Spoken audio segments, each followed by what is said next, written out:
My sister looked me dead in the eye at our parents' anniversary dinner and told me my presence would ruin the aesthetic of their luxury Maldives vacation.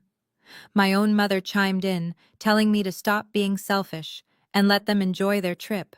So I stopped being selfish.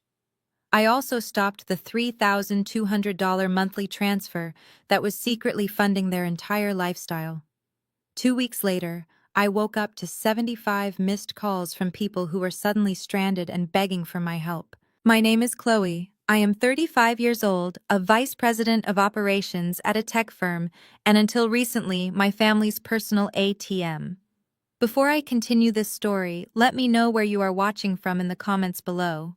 Hit like and subscribe if you have ever had to cut off toxic family members to protect your own peace and financial future. The evening began like every other forced family gathering I had endured over the last decade. We were seated in the private dining room of a high-end steakhouse downtown, ostensibly celebrating my parents Brenda and Martin for their 40th wedding anniversary. The room was dripping in unnecessary opulence. Crystal chandeliers cast a warm, golden glow over mahogany tables, and the faint sound of a jazz quartet drifted in from the main dining floor.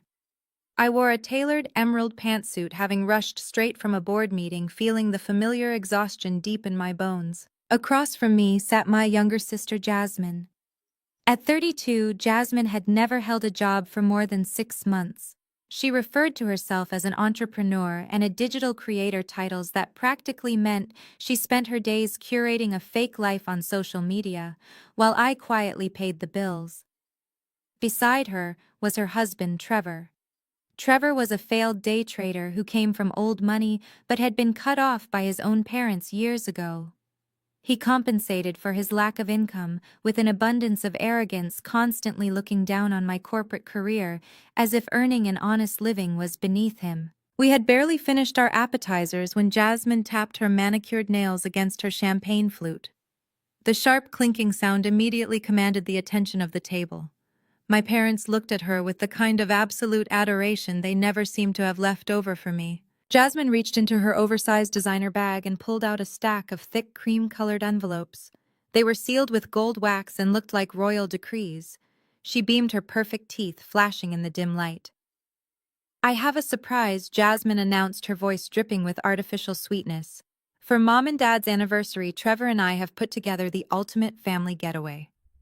We are taking you both to a private luxury villa in the Maldives for 2 weeks." My mother gasped, pressing her hands to her chest as tears instantly pooled in her eyes.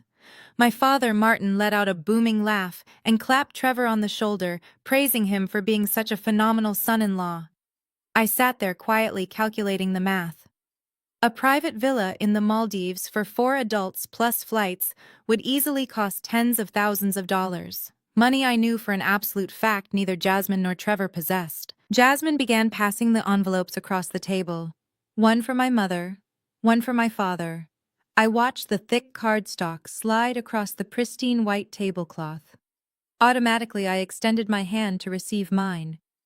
Before my fingers could even brush the paper, Trevor placed his hand flat over the remaining envelope and dragged it back toward his side of the table. He did not look apologetic, he looked deeply satisfied. I froze, my hand suspended in the air. The joyous chatter abruptly died down. Jasmine let out a breathy, dismissive little laugh. "Oh, sorry, Chloe. There is no itinerary for you." I lowered my hand, slowly resting it on my lap. "Excuse me?" Trevor leaned back in his leather chair, swirling the red wine in his glass. Jasmine folded her hands under her chin and looked at me with a look of mock sympathy. "It is just that Trevor's parents are actually flying out to join us at the resort," Jasmine explained, her tone entirely too casual for the humiliation she was inflicting. "We are trying to curate a very specific, elevated aesthetic for this trip. You know, high-end luxury content for my brand." I stared at her, waiting for the punchline. My own sister was telling me I did not fit the visual aesthetic of a family vacation. "You are just always so stressed," Jasmine continued, waving her hand as if swatting away a fly. "You are always glued to your phone, dealing with your spreadsheets and corporate emergencies. You are just too much of a workaholic, Chloe. Honestly, you would completely kill the vibe we are going for. We need this trip to be flawless, especially with Trevor's family there. We want to present a certain image." The sheer audacity of her words hung in the air. I looked toward my parents, expecting the swift reprimand I would have received if I had ever spoken to Jasmine that way. Instead, I saw my mother deliberately avoiding my gaze, taking a slow sip of her water. "Mom." I prompted, my voice low and steady, despite the fire igniting in my chest. "You are okay with this. A family anniversary trip where your oldest daughter is specifically excluded for not being aesthetic enough." My mother sighed heavily as if I were a toddler throwing a tantrum in a grocery store. "Chloe, please do not start. Do not be selfish and ruin your sister's moment.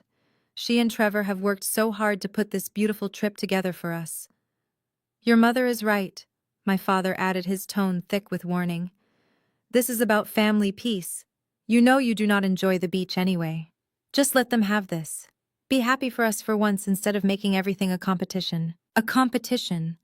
The word echoed in my mind. I looked at the four of them sitting there. My parents, who lived in a house they could not afford. Jasmine, who carried a purse that cost more than her car. And Trevor, who smiled at me with the smug superiority of a man who believed he had finally put me in my place. They genuinely believed I was sitting there feeling jealous of them. They did not see the irony. They did not see the truth. But I did. I felt a sudden profound shift inside me. The heavy, suffocating blanket of the black tax, the deep-seated obligation to carry my family on my back no matter how heavily they weighed me down, suddenly dissolved. I did not feel the urge to cry. I did not feel the urge to yell. I felt absolutely terrifyingly calm. I did not argue. I did not defend my work ethic. I simply reached for my water glass, took a slow, refreshing sip, and set it down precisely on the coaster. "You know what, Jasmine?" I said, my voice completely devoid of emotion. "You are absolutely right. I am a workaholic, and I would hate to ruin your elevated aesthetic." I raised my hand and caught the eye of our waiter. He hurried over, sensing the sudden drop in temperature at our table. "Yes, ma'am?" he asked politely. "I need my check, please," I said smoothly. "Just for my steak and my sparkling water. The rest of the table will be on a separate tab." Trevor rolled his eyes, muttering something about me being dramatic, but I ignored him. As the waiter walked away to print my receipt, I reached into my purse. I did not pull out my wallet right away. First, I pulled out my phone and unlocked the screen. It was time to show them exactly how a workaholic handles her business. The blue interface of my banking app illuminated my face as the facial recognition unlocked my screen. I navigated straight to the recurring transfers dashboard, a page I usually avoided looking at too closely because it always made my chest tight with quiet resentment. I tapped the screen twice to bring up the full itemized history for the past 36 months. Then I placed my phone flat on the crisp white tablecloth and slid it directly into the center of the table, stopping it right between my mother's water glass and my father's untouched appetizer plate. "What is this, Chloe?" my mother asked, her tone laced with immediate irritation. "Put that away. We are at a nice restaurant. That is my personal banking dashboard, Mom," I said, keeping my voice incredibly even. Since we are discussing aesthetics and who is funding what, I thought it was only fair we look at the actual numbers keeping this family afloat. My father reached for the phone, squinting at the bright screen. His expression shifted from annoyance to sudden stark panic. "Let us start at the top," I continued, leaning forward slightly. "Right there. $2,000 on the first of every single month for the last 4 years. That is the mortgage for the house you are currently living in. The house you proudly told all our relatives you paid off 5 years ago. I stepped in when you were 90 days past due, Dad. I have been paying it ever since so you would not lose the roof over your head." Martin's face flushed a deep, mottled red. He quickly pushed the phone back toward the center of the table, looking around to see if anyone at the neighboring tables had heard me. "Keep your voice down," he hissed. "This is not the time to discuss private family finances." "Oh, but it is the perfect time," I countered, shifting my gaze to my sister. "Because right below that mortgage payment is another interesting line item, $1,200 on the 15th of every month, directed to Jasmine's business account, the seed money for the inclusive beauty brand she has been supposedly launching for 3 years. Jasmine shifted uncomfortably in her chair, suddenly very interested in her cuticles. Her smug demeanor faltered for a fraction of a second before she defensive instinct kicked in. It takes time to build a brand, Chloe. You do not understand the creator economy. I understand that my $1,200 a month pays for your Pilates classes, your daily iced matchas, and that designer bag sitting on the floor next to you, I replied, staring her down. I understand that my hard-earned corporate salary is funding the illusion of your success. Together, that is $3,200 a month, $38,400 a year. That is what my lack of aesthetics buys this family. Trevor let out a loud theatrical scoff. He crossed his arms over his chest, leaning back in his chair with a patronizing smirk. He adjusted his watch, a cheap knockoff he swore was a vintage Rolex.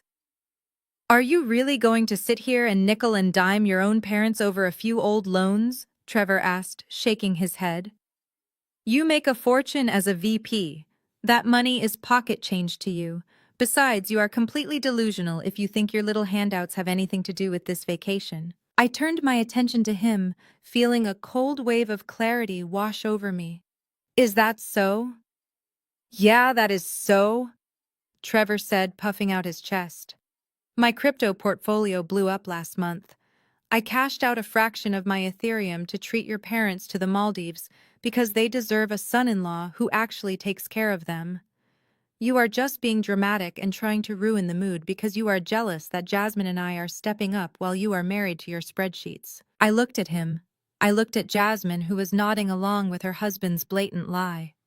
I looked at my parents, who remained utterly silent, perfectly willing to let Trevor rewrite history if it meant they got their luxury vacation. They were completely complicit in the delusion. They were willing to spit in my face while I was the only thing keeping them from drowning. The waiter reappeared at that exact moment, discreetly placing a small black leather book next to my water glass. I opened it, placed my platinum corporate card inside, and handed it right back to him. Thank you, I said. I reached across the table and picked up my phone. My mother let out a small sigh of relief, clearly assuming my little display of rebellion was over and I was backing down. You are right, Trevor, I said softly. I am married to my spreadsheets. And you are right, Mom. I should not be selfish and ruin this beautiful moment for you all. I stood up from my chair and smoothed the front of my emerald pantsuit. I looked down at the four of them, seeing them clearly for the very first time. They were not my family. They were parasites wrapped in the guise of blood relation. Chloe, sit down, my father ordered, using the stern voice he used to scold me when I was a child. You are making a scene. I am not making a scene, Dad.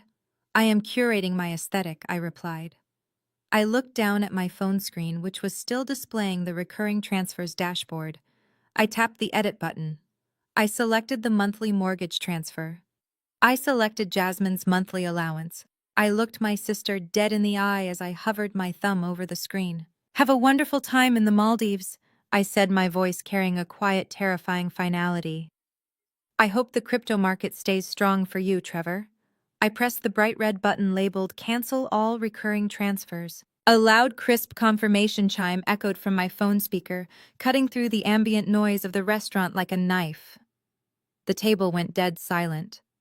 The smug smile completely vanished from Trevor's face. Jasmine's jaw went slack.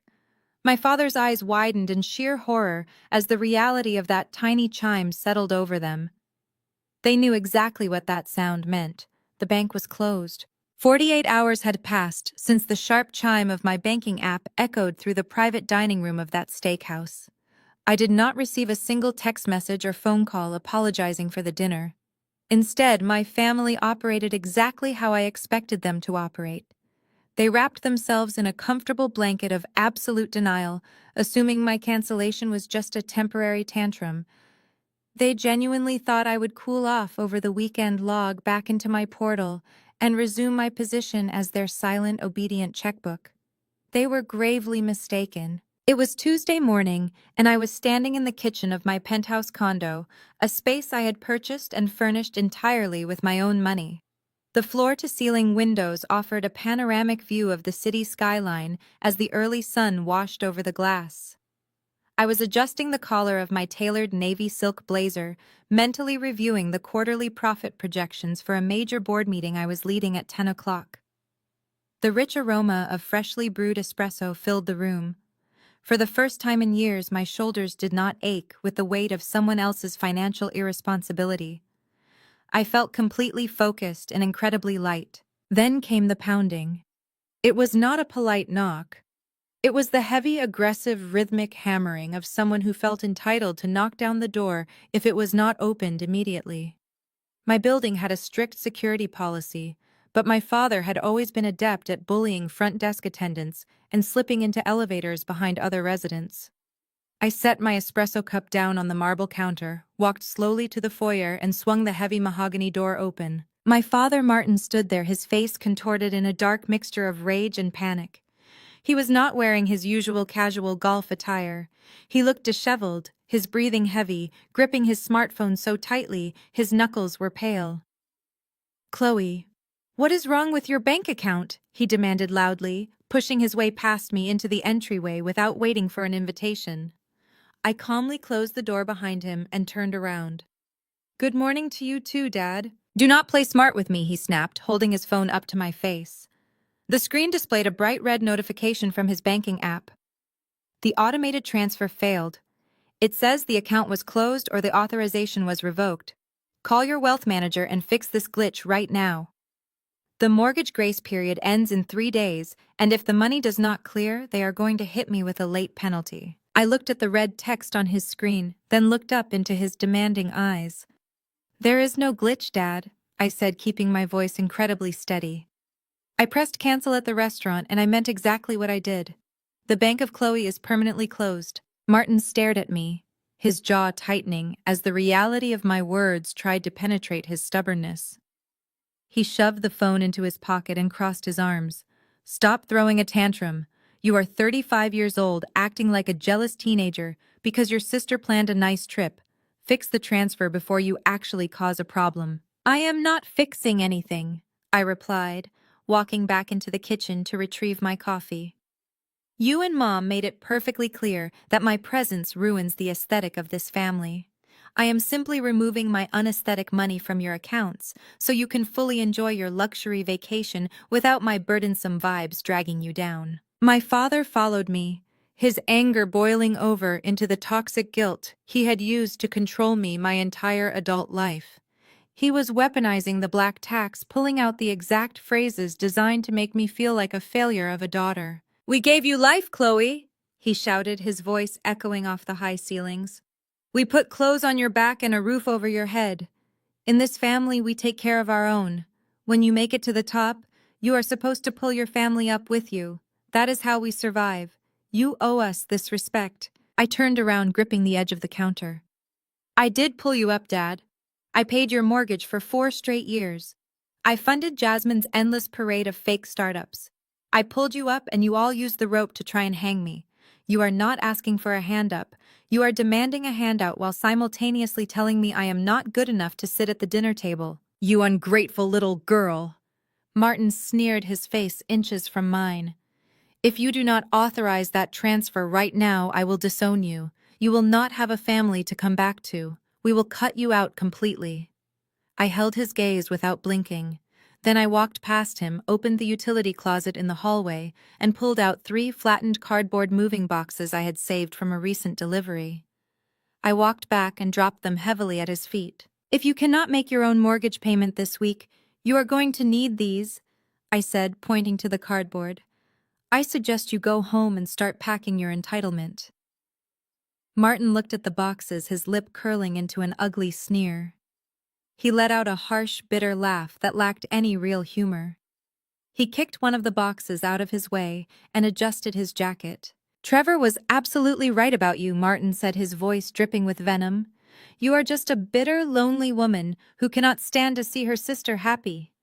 You think you hold all the power because of your corporate job and your spreadsheets, but we do not need your little handouts anymore, Chloe."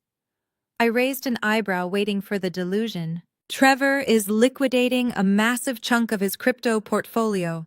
Martin declared, proudly puffing out his chest. He is not just paying for the Maldives. He told us last night that he is paying off the entire remaining balance of our house next month. He is buying it outright for us. This just proves you are exactly the cold, selfish person Jasmine always said you were. We do not need your money. Martin turned on his heel, marched to the front door, and slammed it behind him so hard the picture frames on the wall rattled. I stood alone in the quiet of my condo, the echo of the slamming door fading away. I looked down at the moving boxes on the floor, my mind racing.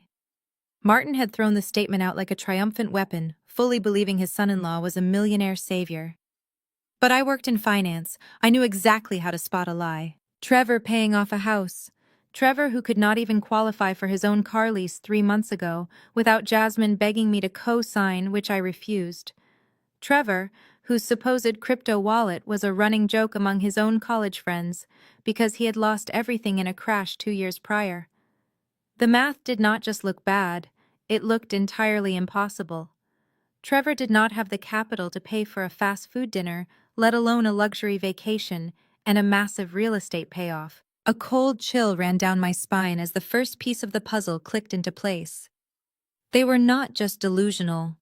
Something huge, desperate, and potentially illegal was happening right under my parents' roof, and they were too blinded by Jasmine's golden child status to see the absolute ruin speeding toward them. I left the empty moving boxes on the floor of my entryway and headed straight to my office. Driving my car through the morning traffic, the quiet hum of the engine was a stark contrast to the chaotic shouting match that had just taken place in my condo. By the time I swiped my badge at the glass security gates of my corporate headquarters, I had completely compartmentalized the morning. I was the vice president of operations. I managed a logistics network spanning 3 continents and oversaw a budget in the hundreds of millions. I was not about to let a temper tantrum from a grown man who could not pay his own bills throw me off my game. I walked into my corner office, greeted my assistant, and placed my briefcase on my sprawling mahogany desk. The floor-to-ceiling windows offered a sweeping view of the city, a daily reminder of exactly how hard I had worked to build a life completely independent of my family's dysfunction. Just as I sat down and opened my laptop to review the Q3 projections, my phone began to vibrate violently against the polished wood. The screen lit up with a photo of Jasmine. I watched the phone buzz until it stopped. 10 seconds later, it started again. She was relentless. 3 times, 4 times, 5 times, 6 consecutive calls back-to-back demanding my immediate attention. In the past, my anxiety would have spiked. The old Chloe would have answered by the second ring, terrified of the inevitable guilt trip, eager to smooth things over and keep the peace. The new Chloe simply reached out, tapped the screen, and sent the 7th call directly to voicemail. Deprived of an audience to scream at Jasmine, resorted to her weapon of choice. The text messages started pouring in a rapid-fire barrage of entitlement and delusion. I picked up the phone and read them as they populated on my screen. "You are completely out of line, Chloe. Dad just got back to the house and his blood pressure is through the roof. How dare you disrespect him like that? You are acting like a spoiled brat just because you are jealous of my marriage and the fact that Trevor is actually stepping up to take care of this family." I took a sip of my coffee, feeling nothing but mild amusement. My sister had never worked a 40-hour week in her life, yet she was lecturing me about responsibility while living in a house I was paying for. The screen lit up with another paragraph. "Mom is in tears. She cannot believe you would try to sabotage their anniversary trip like this. But guess what? You failed. Trevor already has everything handled. We do not need your toxic energy dragging us down. Since you want to act like you are not part of this family, consider your wish granted. You are officially banned from all future family holidays until you issue a formal written apology to Mom, Dad, and Trevor. Do not even think about showing up for Thanksgiving." There it was, the ultimate threat, the weapon they had used to keep me in line for over a decade, the threat of exclusion. They always assumed my greatest fear was being cast out of the family circle. They never realized that being cast out of a toxic environment was not a punishment. It was a promotion. I looked at the long, dramatic paragraphs of text. Jasmine was waiting for me to engage. She wanted a fight. She wanted me to send back a long emotional defense of my actions so she could show it to our parents and paint me as the hysterical, bitter older sister. I refused to give her the satisfaction. I tapped the reply box, opened my emoji keyboard, and selected a single simple icon, the thumbs up emoji. I hit send. Then I placed my phone face down on the desk and turned my attention back to my spreadsheets. The silence that followed was absolute.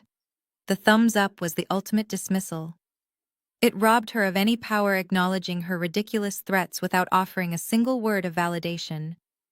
I knew it would drive her absolutely insane. For the next 4 hours, I buried myself in my work. I led my board meeting, approved a massive vendor contract, and ate a quiet salad at my desk. The stress of the morning had completely melted away. I felt incredibly focused. I was finally experiencing the soft life I had always promised myself, a life where I was not carrying the dead weight of 4 ungrateful adults. At 2 o'clock in the afternoon, my phone lit up again. I glanced at the screen, expecting another desperate paragraph from Jasmine, or perhaps a guilt-tripping voicemail from my mother. But this notification was not a text message. It was a stark red banner from my banking institution. It was an automated fraud alert. I picked up the phone and opened the secure message. The text was brief and clinical. It asked me to verify a recent transaction attempt to ensure my account security had not been compromised. Did you attempt a charge of $8,000 at Elite Global Travel Escapes? Reply yes to authorize or no to report fraud. My brow furrowed in confusion. Elite Global Travel Escapes? It was a luxury travel agency. I certainly had not booked anything with them.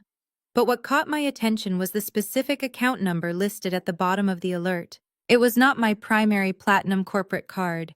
It was not the checking account I used for daily expenses.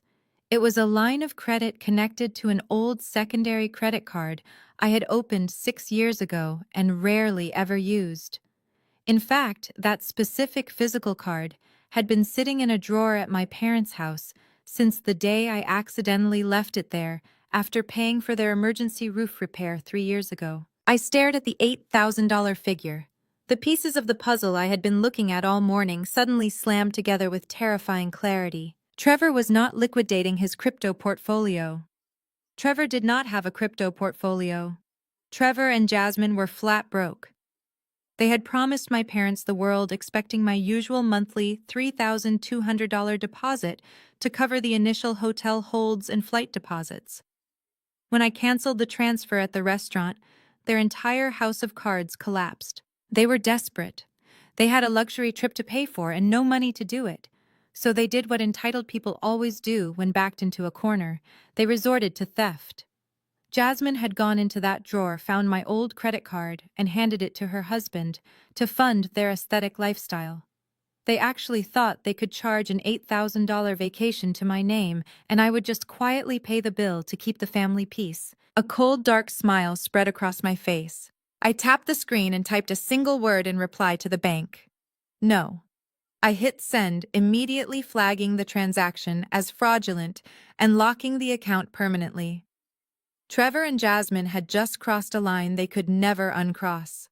They were no longer just toxic family members.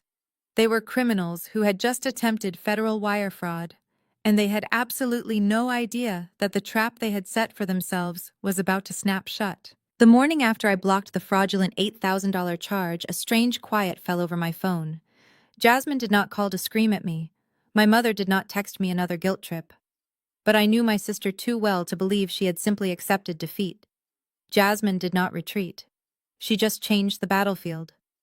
If she could not steal my money in the dark, she was going to assassinate my character in the light. I was on the treadmill at my gym when my notifications began to surge. It was not work emails. It was a rapid-fire stream of tags, direct messages, and comments across every social media platform I owned. I stepped off the machine, wiped the sweat from my forehead, and opened Instagram. Right at the top of my feed was a reel Jasmine had posted an hour ago.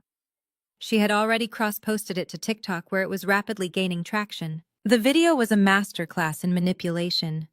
Jasmine was sitting in her pristine, neutral-toned living room, wearing a beige cashmere sweater that looked incredibly expensive but was undoubtedly purchased with my money. She was staring mournfully out the window, a soft, melancholy piano track playing in the background. The text overlaid on the video read, "Sometimes the hardest part of growing up is realizing you have to cut off toxic, jealous family members to protect your peace." The caption was even worse. She wrote a long, dramatic paragraph about how she and Trevor were just trying to do something beautiful for our parents' anniversary, but certain people could not handle seeing others happy. She did not use my name, but she did not have to. Everyone in our circle knew exactly who she was talking about. To make matters worse, she intentionally tagged several of Trevor's wealthy white relatives in the comments, specifically his Aunt Beatrice and his cousin Julian. She was actively performing for her white in-laws, painting herself as the sweet, victimized wife who was bravely shielding her marriage from her angry, bitter black sister. The social media posts were just the match. The explosion happened in my text messages. Jasmine had effectively deployed her flying monkeys. Extended family members and mutual friends, people who had not bothered to check on me in months, were suddenly blowing up my phone with unsolicited advice and harsh judgments. My Aunt Sarah left a scathing voicemail.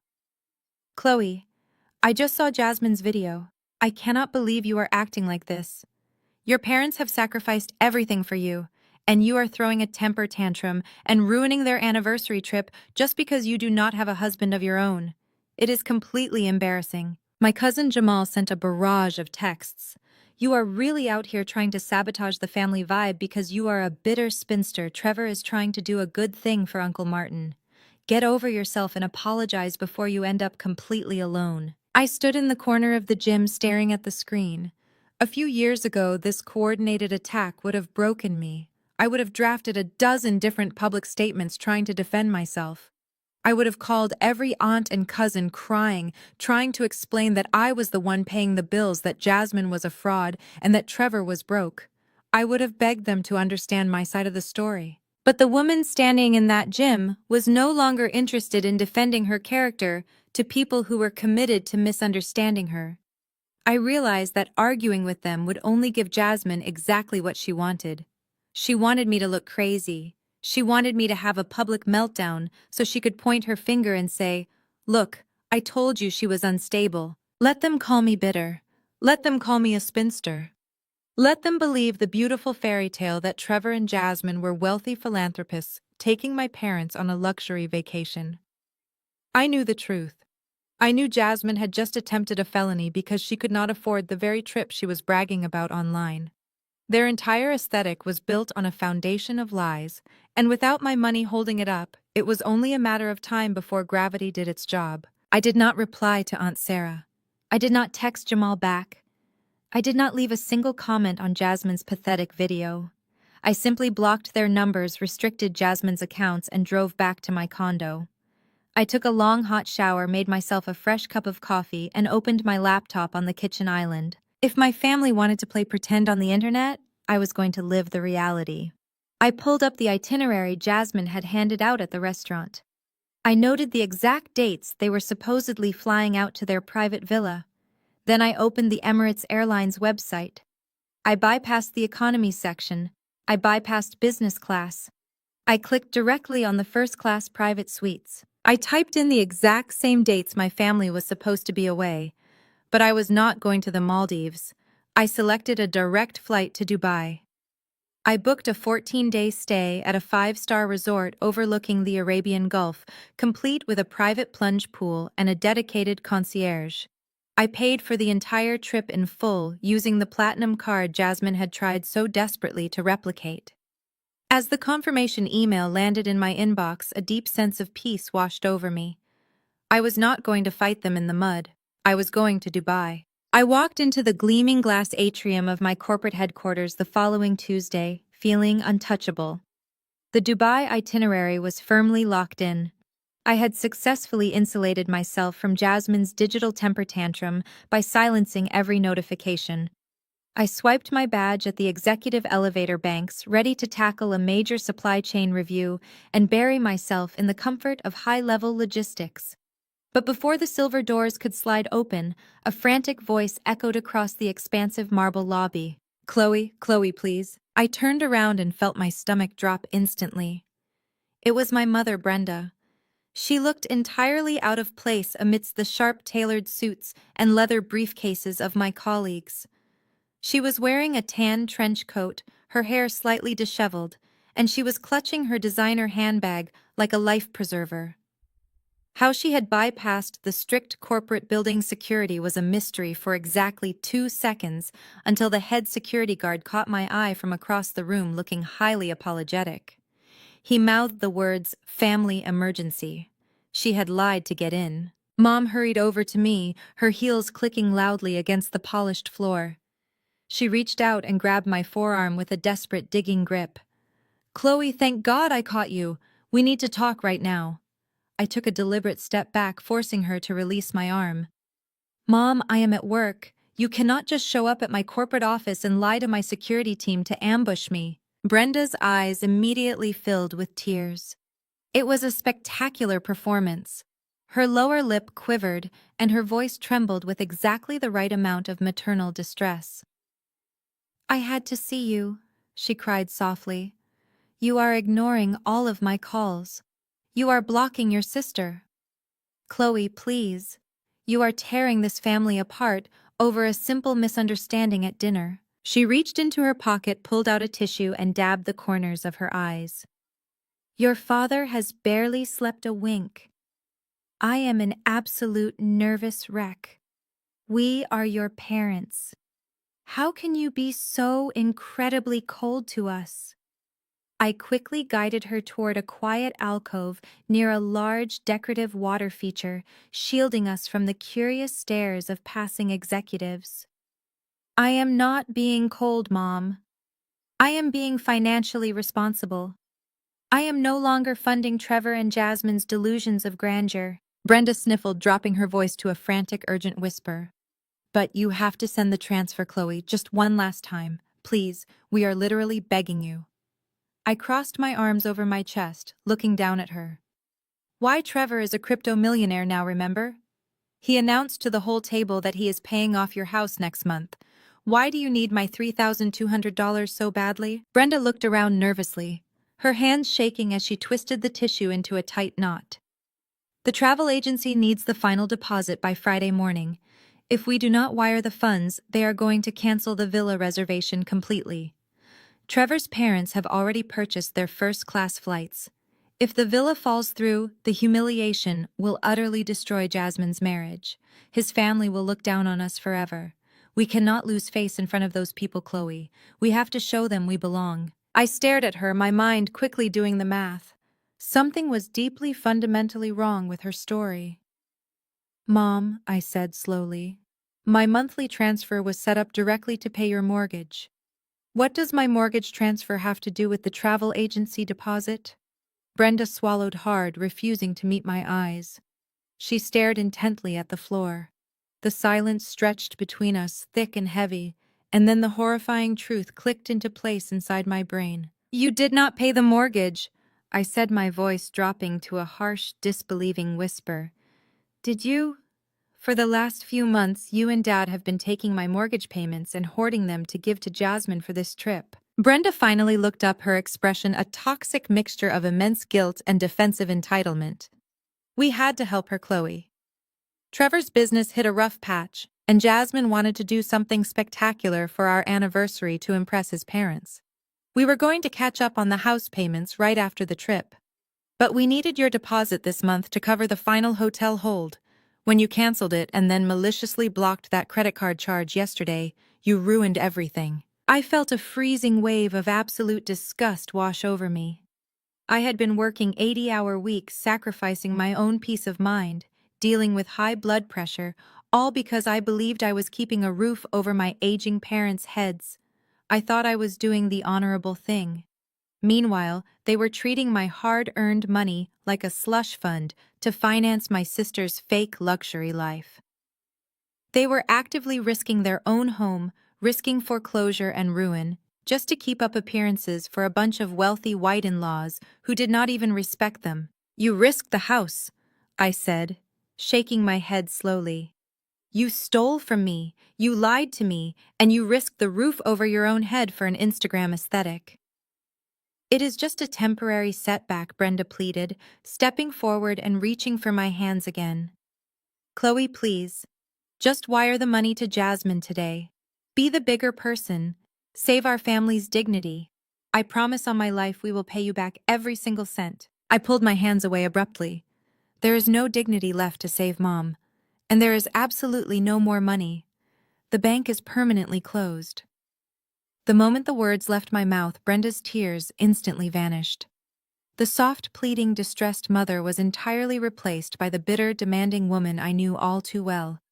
Her face hardened into a mask of pure resentment. You selfish, ungrateful brat! She spat, her tone venomous. You have millions in stock options. You live in a penthouse. And you are going to let your own sister be publicly humiliated. You are going to let your parents look like absolute fools in front of Trevor's family. I did not argue. I did not try to explain myself. I simply raised my hand and signaled the security desk. Two large guards in dark suits immediately broke away from the podium and began walking briskly toward our alcove. Mom, it is time for you to leave, I said firmly. And do not ever come to my place of business again. The guards flanked her on either side. Ma'am, we need to escort you off the premises immediately, the taller guard instructed. Brenda's face twisted in absolute fury. She realized she had lost all leverage. As the guards gently but firmly guided her toward the revolving glass doors, she lost all sense of public decorum.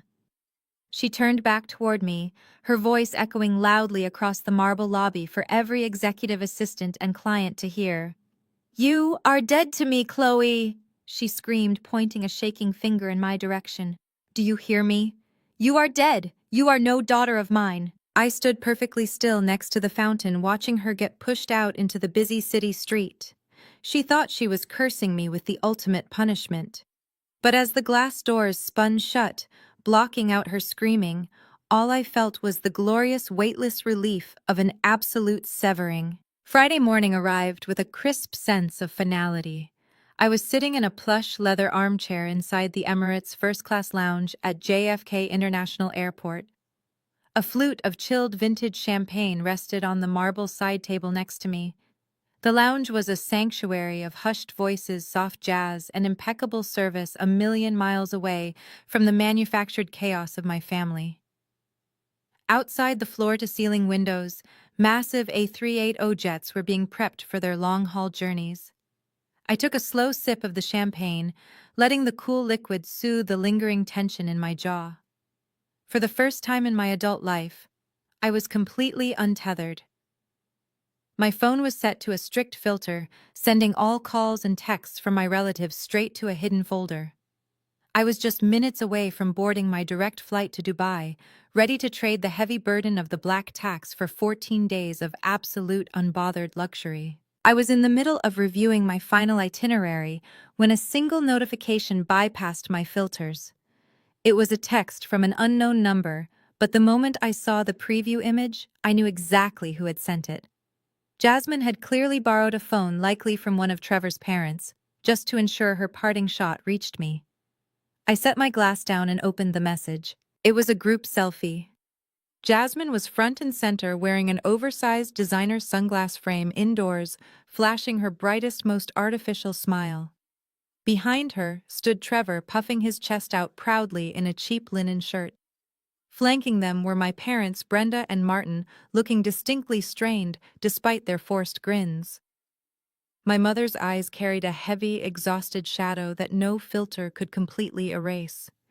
And standing awkwardly on the edges were Trevor's parents, a wealthy white couple who looked completely out of their element, clutching their carry-on bags with tight, uncomfortable knuckles. The caption underneath the photo was entirely predictable. Living our best lives without the negativity. So blessed to have a husband who treats us like royalty. Maldives, here we come. A week ago, that message would have sent a sharp spike of adrenaline straight through my chest. I would have felt the burning sting of rejection, the desperate need to prove my worth to people who were committed to misunderstanding me. But sitting in that quiet, luxurious lounge, I felt absolutely nothing but clinical curiosity. Jasmine was trying so hard to project an image of effortless wealth, but something about the picture felt entirely off. I leaned back in my chair and pinched the screen, zooming in on the background of the image.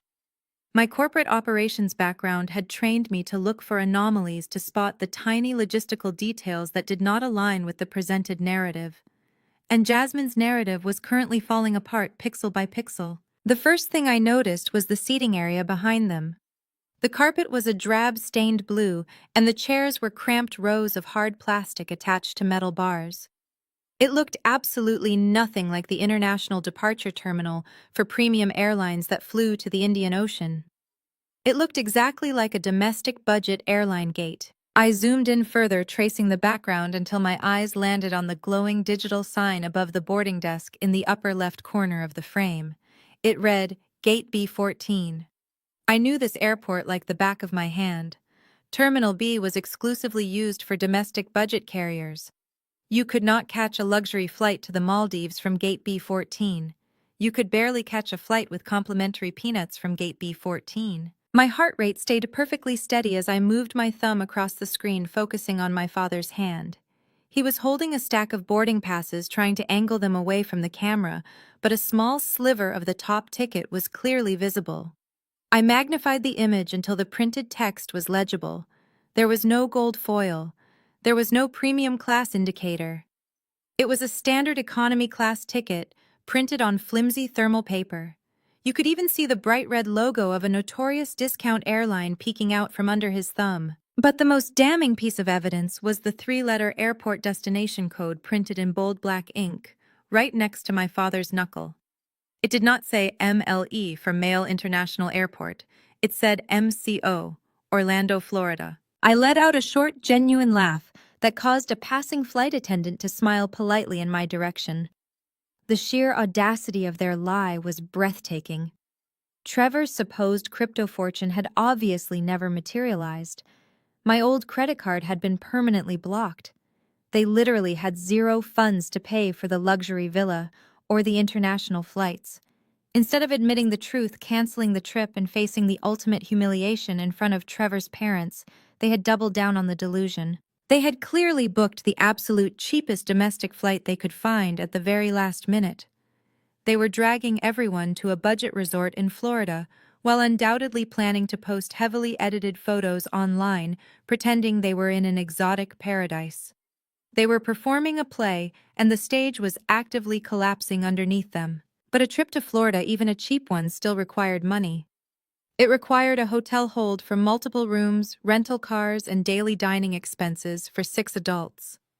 Money they absolutely did not have, because my $3,200 deposit was sitting safely in my own high-yield savings account.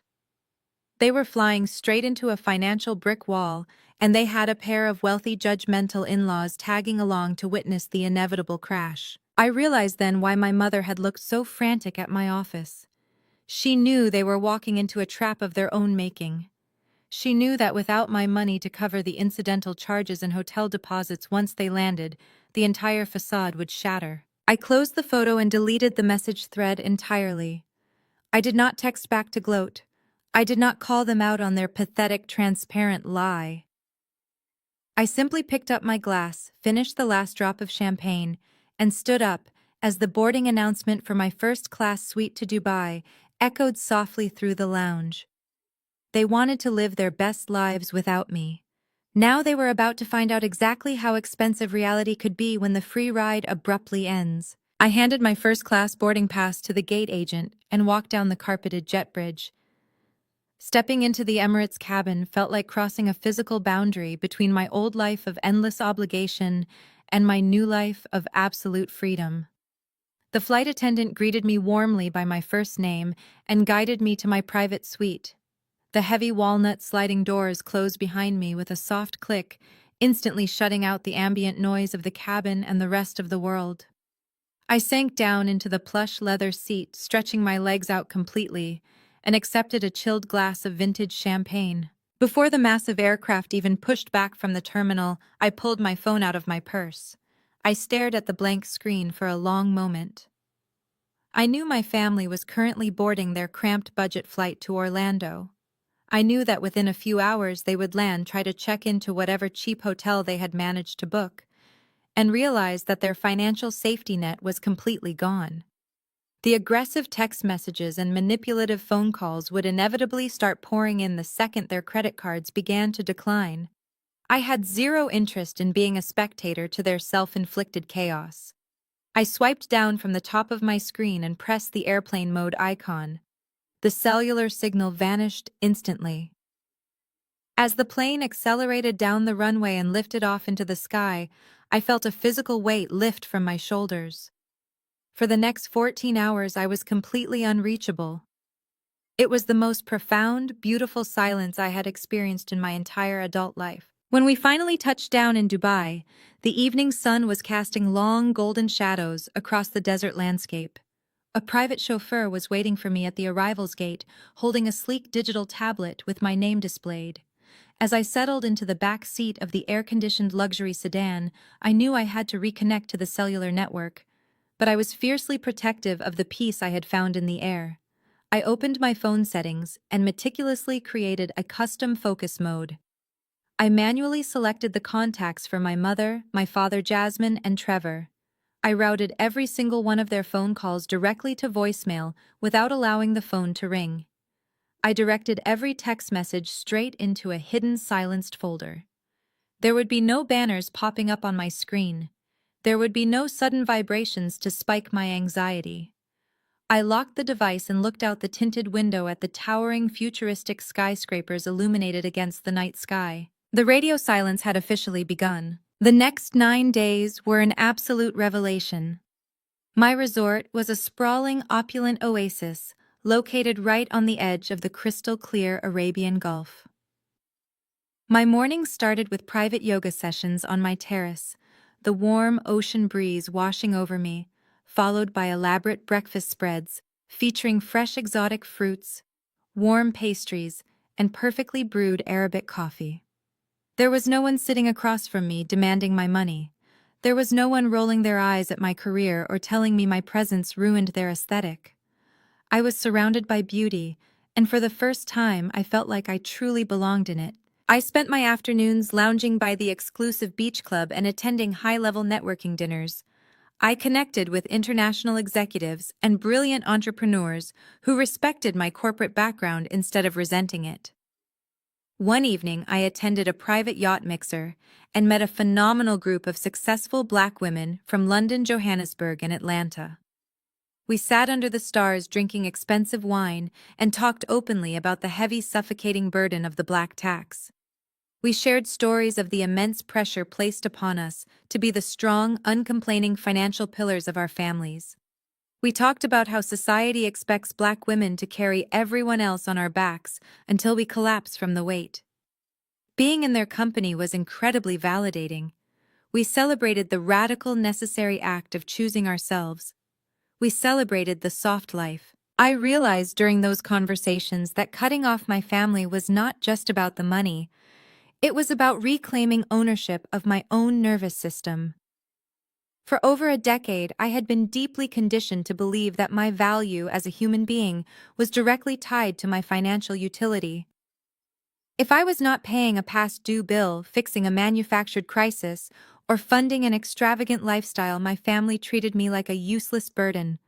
I had accepted the absolute bare minimum of affection and disguised it as family loyalty. But sitting under the Dubai sun, the toxic guilt finally completely evaporated. I was entirely self-made. I had built a highly successful career through sheer intelligence, late nights, and unyielding grit. I deserved this peace. I deserved luxury relaxation and relationships that did not come with an invoice attached.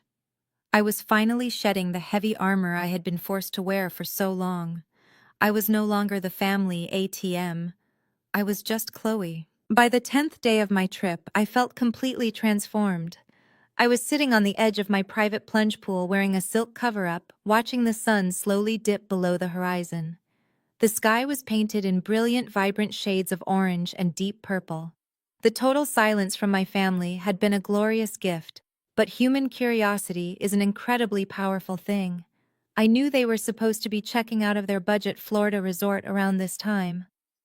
The trip was officially over, and I wanted to know exactly how spectacularly the facade had crumbled. I walked over to the patio table and picked up my phone.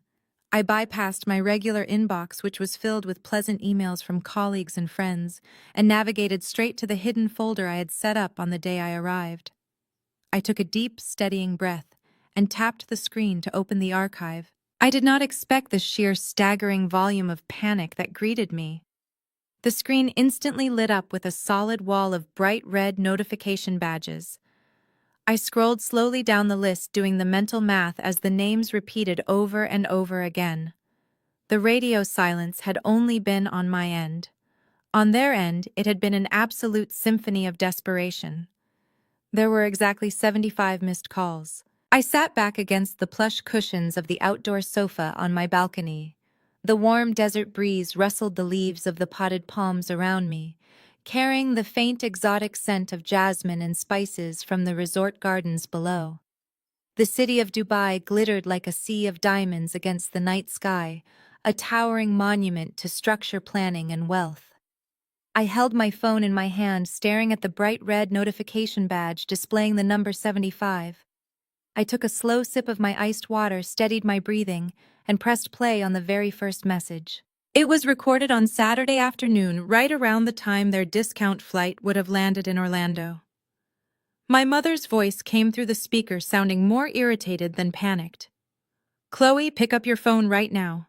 There has been some sort of ridiculous mistake at the hotel front desk. They are saying your credit card authorization was revoked, and they need a new card for the incidental holds. Trevor's parents are sitting in the lobby, and it is incredibly embarrassing. Call your bank and fix this glitch immediately." I deleted the message without a second thought. She was still living in the absolute delusion that I was going to magically rescue them from their own lies. The next 10 voicemails followed a very similar predictable pattern. My father chimed in around voicemail number 5, his tone gruff and demanding, ordering me to stop playing games and act like a responsible adult. But by voicemail number 12, the tone of the archive abruptly shifted from arrogant annoyance to sheer, unadulterated panic. Jasmine had clearly ripped the phone away from our mother. Her voice was shrill, echoing loudly off what sounded like a tiled public bathroom wall. "Chloe, you vindictive witch, pick up the phone. Every single card Trevor has is declining. The front desk manager is threatening to cancel our entire reservation. Julian and Beatrice are looking at us like we are absolute garbage. You planned this. You maliciously planned to humiliate me and ruin my marriage just because you are jealous of my life. If you do not wire $10,000 right now, I will never forgive you." I listened to her hysterical breathing for a moment before the automated system moved to the next message. She was still trying to use the threat of her forgiveness as currency, completely unaware that her approval was utterly worthless to me now. As I listened through the 20s and 30s, the narrative of their doomed vacation unfolded like a slow-motion car crash. The timeline stretched from Saturday evening into Sunday morning. I could hear the background noise changing from a busy hotel lobby to a noisy street corner. They had obviously been forced to confess to Trevor's parents that the Maldives trip was a lie, likely blaming it on a last-minute booking error by a travel agent to save face. But the Florida resort was demanding payment for the rooms up front, and Trevor's mythical crypto fortune was suddenly nowhere to be found. By voicemail number 50, recorded late Sunday night, the arrogance had been completely stripped away. It was my father. The man who had banged on my door and threatened to disown me just days prior was now sobbing heavily into the receiver. "Chloe, please," he wept, his voice cracking and trembling. "Please, baby. They are kicking us out. We are standing in the parking lot with all our luggage." Trevor's parents got their own room and absolutely refused to pay for ours. "We have nowhere to go. We cannot even afford a rental car or a flight home. I am begging you. Just send enough for a cheap motel. I am so sorry. Please do not leave your mother and me out here on the street." Hearing my father cry should have broken my heart. It should have triggered that deeply ingrained toxic instinct to swoop in, open my wallet, and make all the bad things go away. For 35 years, I had been conditioned to sacrifice my own stability to fix their mistakes. But sitting under the Dubai stars, all I felt was a profound, hollow sadness for a man who had chosen his own pride over his daughter's well-being. He was not crying because he realized he had treated me terribly. He was crying because he had run out of other people's money. I let the messages continue to play, letting the toxic noise wash over me without absorbing a single drop of it. The messages in the 60s were mostly silent, save for the sound of my mother weeping in the background and Jasmine yelling at Trevor. Their united front had completely shattered. The family that had bonded over excluding me was now tearing itself apart in a sweltering Florida parking lot. Finally, I reached the absolute end of the archive. Voicemail number 75. The timestamp showed it had been left only 2 hours ago. I did not recognize the phone number. It had a Connecticut area code. I pressed play fully expecting to hear another round of desperate begging from my mother or another string of insults from my sister. Instead, a crisp, icy voice cut through the speaker. It did not belong to anyone in my family. It belonged to Beatrice Trevor's wealthy, perpetually disappointed mother. Chloe. This is Beatrice. I do not know what kind of sick, dysfunctional game your family is playing, but it ends tonight. Your sister and my son have just been arrested by the Orlando police for credit card fraud and attempting to defraud a hospitality establishment. I sat up straight, my grip tightening around my phone. Beatrice continued, her voice dripping with absolute venom and disgust.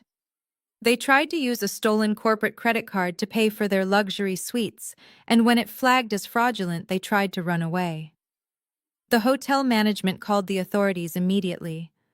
I am currently standing in a police precinct because of your sister's pathetic desperation to pretend she is something she is not. I am leaving them exactly where they are, and I am cutting Trevor off permanently. He is no longer my son. You need to contact the precinct, pay the damages, and come collect your criminal sister.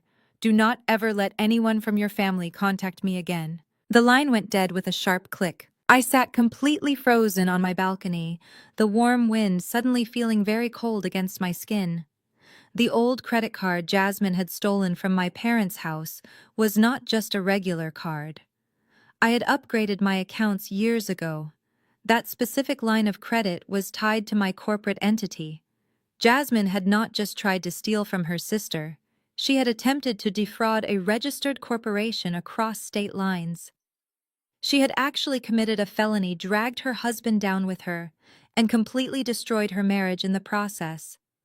The avalanche of their own consequences had finally buried them alive. The silence on the balcony was no longer peaceful. It was heavy with the weight of a monumental catastrophe. I lowered my phone from my ear, staring out at the illuminated skyline of Dubai. My sister and her husband were sitting in a Florida jail cell. The aesthetic they had fought so hard to curate had finally fractured into a million unfixable pieces. But I was a vice president of operations. I did not deal in hysterics rumors or angry voicemails from wealthy mothers. I dealt in verifiable data. I needed the exact facts of what had transpired, and I needed them immediately. I opened my contacts and scrolled down to Elias. Elias was a former corporate litigator who had transitioned into high-end private investigation and risk management. We had worked together on several complex vendor fraud cases for my company. He was ruthless, efficient, and had access to every public and private database in the country. Given the time difference, it was mid-morning in New York. I pressed the call button. Elias picked up on the second ring. "Chloe," he answered, his voice sharp and professional. "You are supposed to be off the grid in the Emirates. What is the emergency?" "I need a complete background pull and police report retrieval for Orange County, Florida," I said, walking back into the air-conditioned comfort of my suite. "Target names are Jasmine and Trevor. I need the arrest records from last night, and I need a full financial workup on both of them. Priority processing." "Give me 20 minutes, Elias replied. He did not ask unnecessary questions. He simply hung up. I spent those 20 minutes taking a long, scalding shower. I washed the desert sand out of my hair and scrubbed the lingering tension from my shoulders. I was not pacing the floor in panic. I was calmly preparing for the reality of the situation. When I stepped out and wrapped myself in a thick hotel robe, my phone vibrated on the marble vanity. I answered on speakerphone. "Tell me everything," I said. "It is a spectacular mess."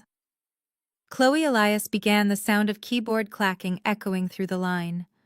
"The arrest reports were filed at 2 in the morning. Your sister and brother-in-law are currently being held on multiple felony counts, including grand theft, identity theft, and defrauding an innkeeper." "Walk me through the timeline," I requested, pouring myself a fresh glass of water. Elias cleared his throat. "They landed in Orlando on a discount carrier. They drove a budget rental car to a mid-tier resort that was trying very hard to market itself as a luxury destination. At check-in, the front desk required a major credit card for the room holds and incidental charges. Jasmine confidently handed them your old corporate card, which I had already flagged as fraudulent and permanently locked," I interjected. "Exactly," Elias confirmed. "The system declined it immediately. The hotel manager came out and informed them the card was reported stolen." Jasmine threw a massive fit, claiming it was a bank error and demanding they let them into the rooms. Trevor panicked because his parents were standing right behind them, watching the entire facade crumble. So Trevor made a remarkably stupid decision. When his mother Beatrice turned her back to speak to the concierge, Trevor reached into her designer bag and lifted her platinum card. I closed my eyes, shaking my head at the absolute sheer stupidity. "He stole from Beatrice. He tried to..." Elias corrected. "He slipped the card to the desk agent. But Beatrice has premium fraud protection." The second the hotel tried to authorize a $5,000 hold, Beatrice received a security text alerting her to the charge. She looked at her phone, looked at the desk agent holding her physical card, and realized exactly what her son had just done. "She called the police herself," I stated, already knowing the answer. "She absolutely did," Elias said, a hint of amusement in his voice. "The police report states that Beatrice demanded the officers arrest both of them on the spot. Jasmine resisted and tried to blame the entire thing on you, screaming that you were supposed to wire the money. The officers did not care. They handcuffed them in the middle of the lobby in front of dozens of vacationing families." "What about Trevor's crypto fortune?" I asked. "Did you look into his accounts?" Elias let out a dry laugh. "Trevor does not have a crypto portfolio. He does not even have a standard savings account. I ran his socials and his bank records. His checking account is currently overdrawn by $400.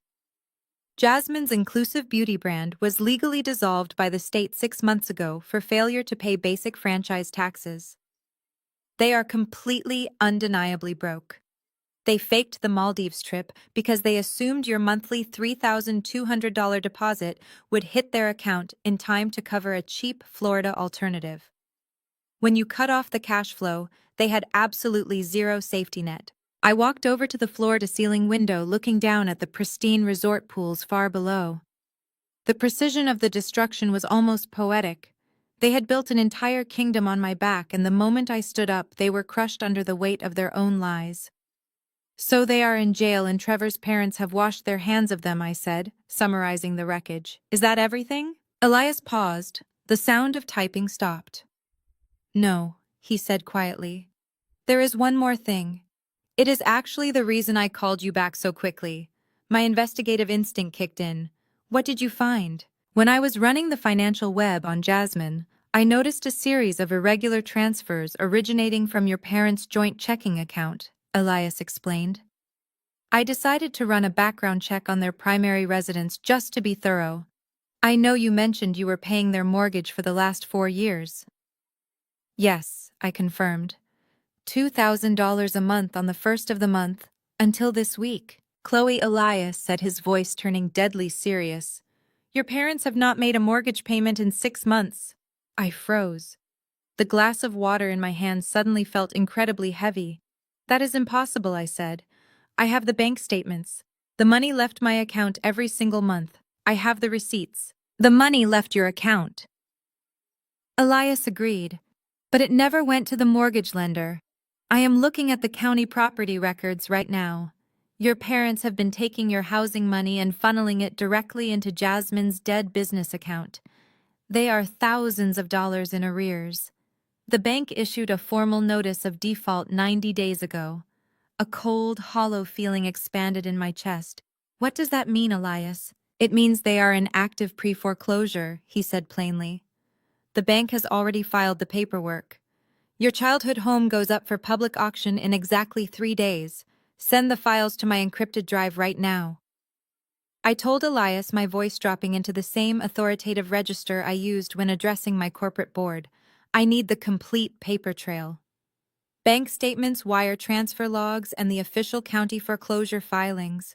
I want to see exactly where my money went. Give me 2 minutes, Elias replied, recognizing the shift in my tone.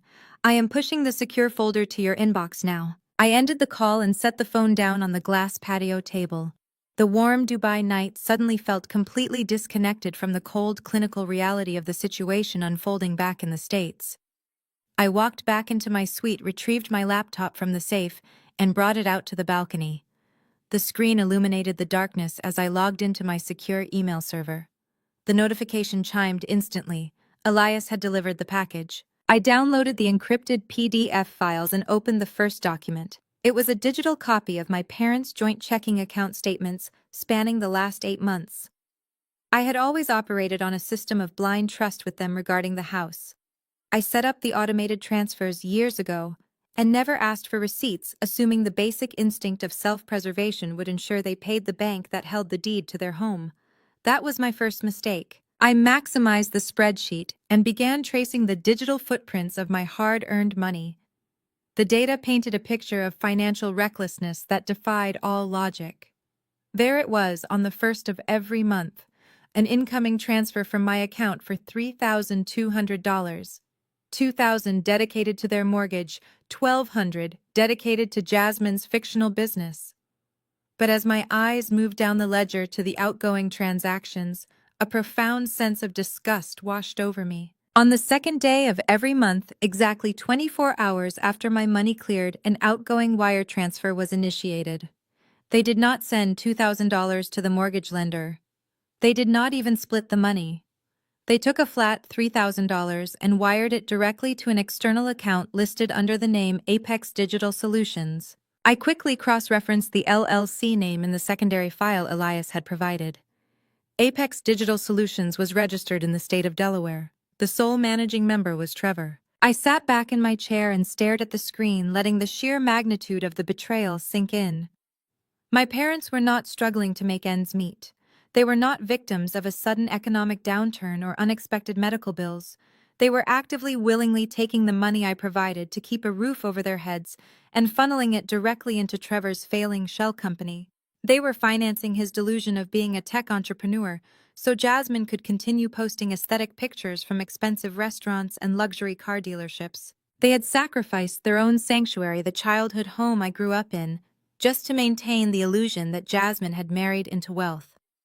I scrolled further down the bank statements. The remaining $200 from my monthly deposit was invariably spent at high-end grocery stores, luxury coffee shops, or on premium cable packages. The actual mortgage lender, First National Bank, had not received a single dime since April. My mother had stood in the lobby of my corporate office crying hysterically about a hotel deposit in Florida, knowing full well she had given my brother-in-law $18,000 of my money over the last half year. She had looked me in the eye and begged for more, while ignoring half a year's worth of final warning letters from the bank. The depth of the golden child syndrome was a sickness I could not comprehend. They loved Jasmine's image more than they valued their own survival. I closed the bank statements and opened the final file.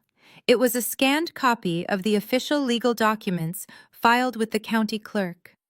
The bold capitalized letters at the top of the page read, "Notice of default and intention to sell." I read through the dense legal jargon with the practiced eye of an executive who negotiated complex contracts for a living. The bank had followed standard procedure. After 90 days of non-payment, they had issued the initial warnings. After 120 days, they had accelerated the loan, demanding the entire outstanding balance be paid in full to avoid foreclosure. My parents had ignored every single certified letter, likely burying them in a drawer somewhere, while they packed their bags for a fake trip to the Maldives. I looked at the financial breakdown on the second page.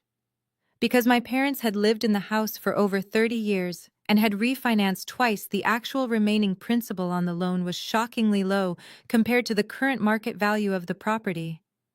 The neighborhood had gentrified significantly over the last decade. The house was easily worth $800,000, but the outstanding debt to the bank, including all the late fees, legal costs, and missed payments, was only roughly $150,000. My parents were literally sitting on a goldmine of equity, and they were about to lose every single penny of it because they wanted to impress Trevor's wealthy white mother. I scrolled to the very last page of the document. Elias had highlighted a specific paragraph in bright yellow. It was the notice of trustee sale. The lender had officially seized control of the property. The grace period had completely expired. The document listed the exact date, time, and location where the house would be sold at a public auction to the highest bidder. I checked the calendar widget on my laptop screen. The auction was scheduled for Wednesday at 10 o'clock in the morning at the county courthouse steps. It was currently Sunday night in Dubai. Taking the time zone difference into account, the auction was exactly 3 days away. 72 hours. In 72 hours, the home my family had occupied for 3 decades would be auctioned off to a random real estate developer for a fraction of its worth. My parents would return from their catastrophic fraud-riddled trip to Florida with their favorite daughter and son-in-law, facing felony charges, only to find the locks changed on their front door and their belongings sitting on the curb. A lesser woman might have panicked. A daughter still trapped in the toxic cycle of the black tax might have immediately transferred $150,000 to the bank to blindly rescue her ungrateful parents from the consequences of their own actions. But I was no longer that daughter. I closed the PDF files and looked out over the glittering lights of the city. I did not see a family tragedy unfolding. I saw a severely mismanaged asset that was about to hit the distressed real estate market. My parents had forfeited their right to the property the moment they gave my mortgage money to a con artist. I opened a new tab on my browser and logged into my primary wealth management portal. I navigated to my liquid investment portfolio, checking the balance of my rapidly accessible funds. I had more than enough capital sitting in high-yield accounts to cover the outstanding debt in cash. I was not going to pay the bank to save my parents. I was going to pay the bank to buy the house for myself. I did not hesitate. The soft life I had cultivated over the last 10 days had served its purpose beautifully. It had completely cleared my mind of the toxic fog my family constantly generated. Now I needed to operate with the cold, calculating precision of a corporate executive executing a hostile takeover. I closed my laptop, walked back from the balcony into my air-conditioned suite, and immediately called the hotel concierge. I instructed them to arrange a private car to the airport and to book me on the very next available first-class flight back to New York. Cutting my vacation short by a single day was a negligible price to pay for the ultimate return on investment. By dawn, my bags were packed and I was sitting in the back of a luxury sedan speeding down the Sheikh Zayed Road toward Dubai International Airport. The rising sun cast a brilliant golden glow across the desert skyline, but my focus was entirely on the screen of my phone. I had disabled the strict communication filter I set up earlier because I needed to coordinate with my team back in the States. The moment I reconnected to the primary cellular network, a fresh wave of notifications flooded my screen. The new messages were no longer coming from my parents. They had likely pawned their phones or run out of battery while sitting stranded in that Florida parking lot. Instead, the fresh barrage of demands was coming directly from Julian and Beatrice Trevor's wealthy, perpetually outraged parents. Beatrice had left 3 frantic voicemails and sent 5 lengthy text messages. I opened the text thread, reading her words with mild, detached amusement.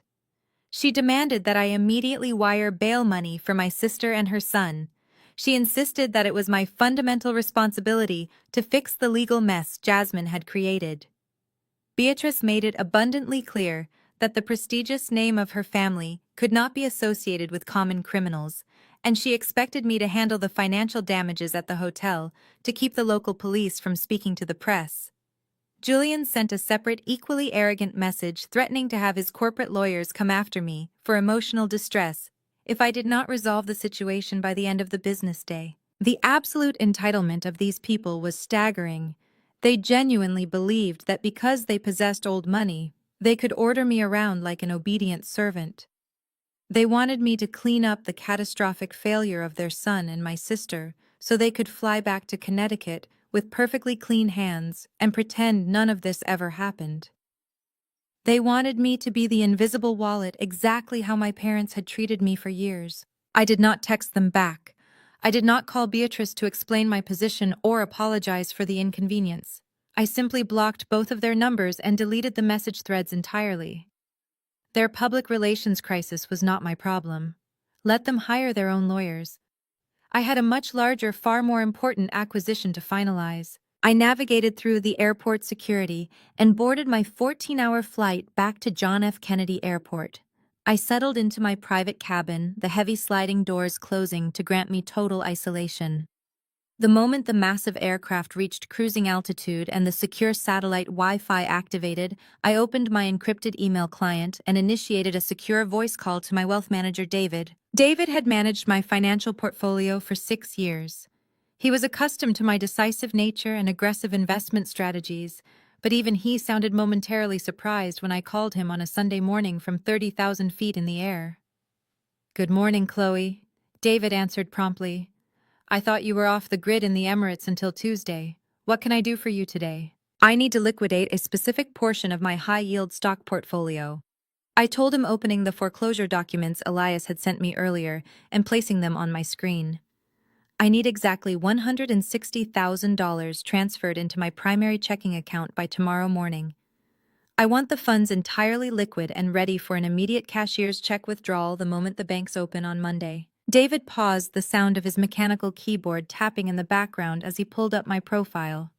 "That is a significant, sudden withdrawal, Chloe. Are you closing on a new piece of commercial real estate?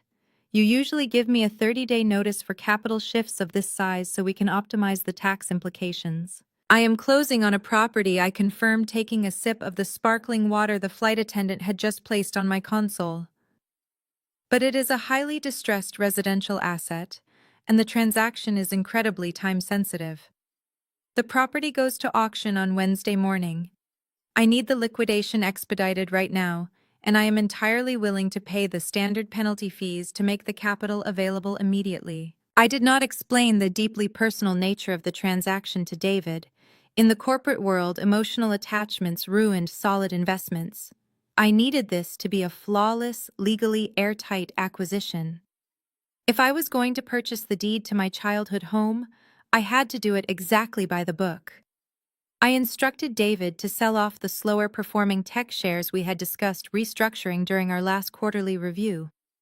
Within 20 minutes, the trade orders were officially placed, and the confirmation receipts were sitting securely in my inbox.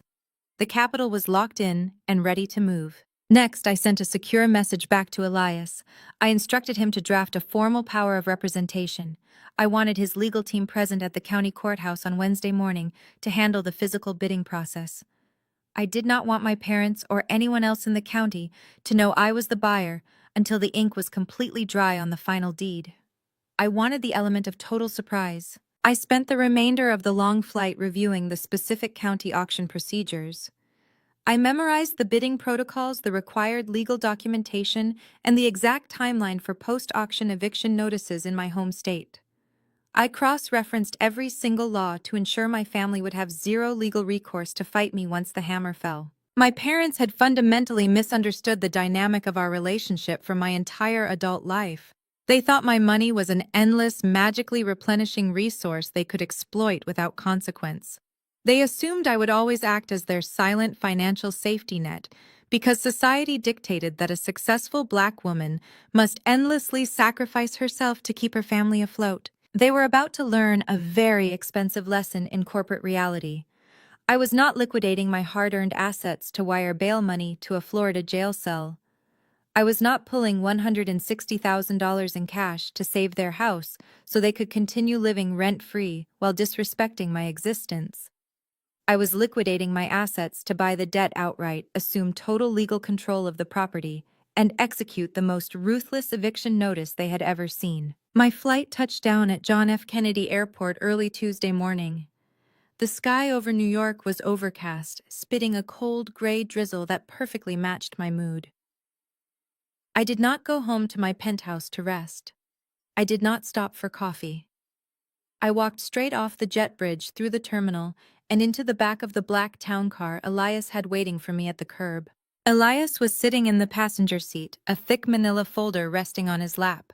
He handed me a sealed envelope. Inside was a certified cashier's check for $160,000. The funds David had liquidated from my portfolio the day before had cleared exactly on schedule. Holding that slip of paper, I felt a surge of absolute, undeniable power. That piece of paper was the final nail in the coffin of my family's entitlement. We did not drive to the local retail branch of First National Bank, where my parents kept their meager checking accounts. We drove directly to the regional corporate headquarters in Manhattan, straight to the commercial lending and distressed asset division. I was wearing a tailored charcoal power suit, my hair pulled back into a severe, flawless bun. I was not walking into that building as a grieving daughter trying to beg for a grace period. I was walking in as the vice president of operations for a global logistics firm ready to execute a hostile takeover. We bypassed the lobby and took the elevator to the 14th floor. Elias had already used his legal credentials to secure an emergency meeting with the senior asset manager handling the foreclosure portfolio for the county. A receptionist led us into a glass-walled conference room overlooking the city. A few moments later, a man in a rumpled suit walked in carrying a stack of files. He introduced himself as Mr. Harrison. He looked overworked and completely uninterested, clearly expecting another emotional family member pleading for an impossible extension. "Ms. Caldwell," Mr. Harrison said, taking a seat and opening the file with my parents' address printed on the tab. "I understand you are inquiring about the property scheduled for auction tomorrow morning. I have to be honest with you. The grace period expired weeks ago. The deed is firmly in the hands of the trustee. There is absolutely nothing I can do to stop the auction at this point unless the balance is paid in full, which, respectfully, is a substantial amount of capital to produce in 24 hours. I did not offer a sympathetic smile. I did not offer an excuse for my parents' financial negligence. I simply reached into my designer briefcase, pulled out the certified cashier's check, and slid it face up across the polished mahogany table. "I am not here to ask for an extension, Mr. Harrison," I said, my voice cold and precise. "I am here to purchase the defaulted mortgage note outright. That check covers the entire outstanding principal, all accrued interest, the late penalties, and your legal fees. I am buying the debt, and I am taking immediate assignment of the deed." Mr. Harrison stopped talking. He stared at the cashier's check, his eyes widening slightly as he registered the string of zeros. He looked up at me, his demeanor instantly shifting from dismissive bureaucrat to attentive businessman. "You want to purchase the property out of pre-foreclosure," he clarified, adjusting his glasses. Elias stepped in, sliding a secondary stack of legal documents across the table. "My client is the sole managing director of an independent holding, LLC. We have the assignment of mortgage paperwork already drafted. Your bank wants this distressed asset off its books before the end of the fiscal quarter. A public auction tomorrow presents a risk. You might get less than the owed amount, or the property might revert to real estate-owned status, costing you maintenance and holding fees.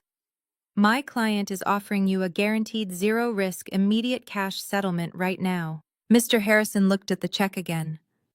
In the banking world, cash was the ultimate, undisputed king. An immediate full payoff without the hassle of a courthouse auction was a massive win for his department's monthly metrics. He picked up his desk phone, dialed his legal compliance department, and spoke in hushed tones for about 5 minutes. When he hung up, he pulled a silver pen from his pocket. It took exactly 45 minutes to complete the transaction. I signed my name across a dozen different lines authorizing the transfer of the funds and the reassignment of the property rights. Mr. Harrison stamped the final document, notarized the signatures, and handed me a heavy embossed folder. "The transaction is complete," Mr. Harrison said, standing up and offering a respectful handshake. The auction for tomorrow is officially cancelled. The deed will be recorded with the county clerk under your holding company by the end of the business day. Congratulations, Ms. Caldwell. You are the sole legal owner of the property. I took the folder, the weight of it feeling incredibly satisfying in my hands. I thanked him, turned on my heel, and walked out of the conference room. Stepping out of the towering glass building and back into the crisp New York air, I looked up at the sky. The rain had stopped. I owned the house. I owned the very roof that my parents and sister had slept under while plotting to exclude me from their lives. They had spent my money to build a fake kingdom, and now I literally owned the ground it stood on. I got back into the town car, but I did not tell the driver to take me home just yet. I opened my laptop and pulled up a specific contact card Elias had provided me earlier. It was not a standard property management company. It was a premium tactical eviction service known for handling high-conflict removals for luxury real estate investors. They specialized in removing hostile tenants quickly, legally, and without a single shred of hesitation. I dialed the number. A stern professional woman answered on the first ring. "I need to retain your services for an immediate residential eviction," I said, reading the address of my childhood home off the newly acquired deed. "The occupants are currently out of state, but are expected to return within the next 48 hours. They have no lease, no legal right to the property, and they are about to become extremely volatile. I want your most aggressive, no-nonsense team assigned to this case. I want the 30-day notice to vacate served to them the absolute second they pull into the driveway." "Consider it done," the woman replied. I ended the call and leaned back against the leather seat. The trap was perfectly set. My family was sitting in a Florida precinct, their fake wealth completely exposed, their reputations destroyed, and their golden child facing felony charges. They were entirely relying on the assumption that they could retreat to the safety and comfort of their home to lick their wounds and regroup. They had absolutely no idea that their home no longer belonged to them. I had fully intended to return to my penthouse after leaving the corporate offices of First National Bank.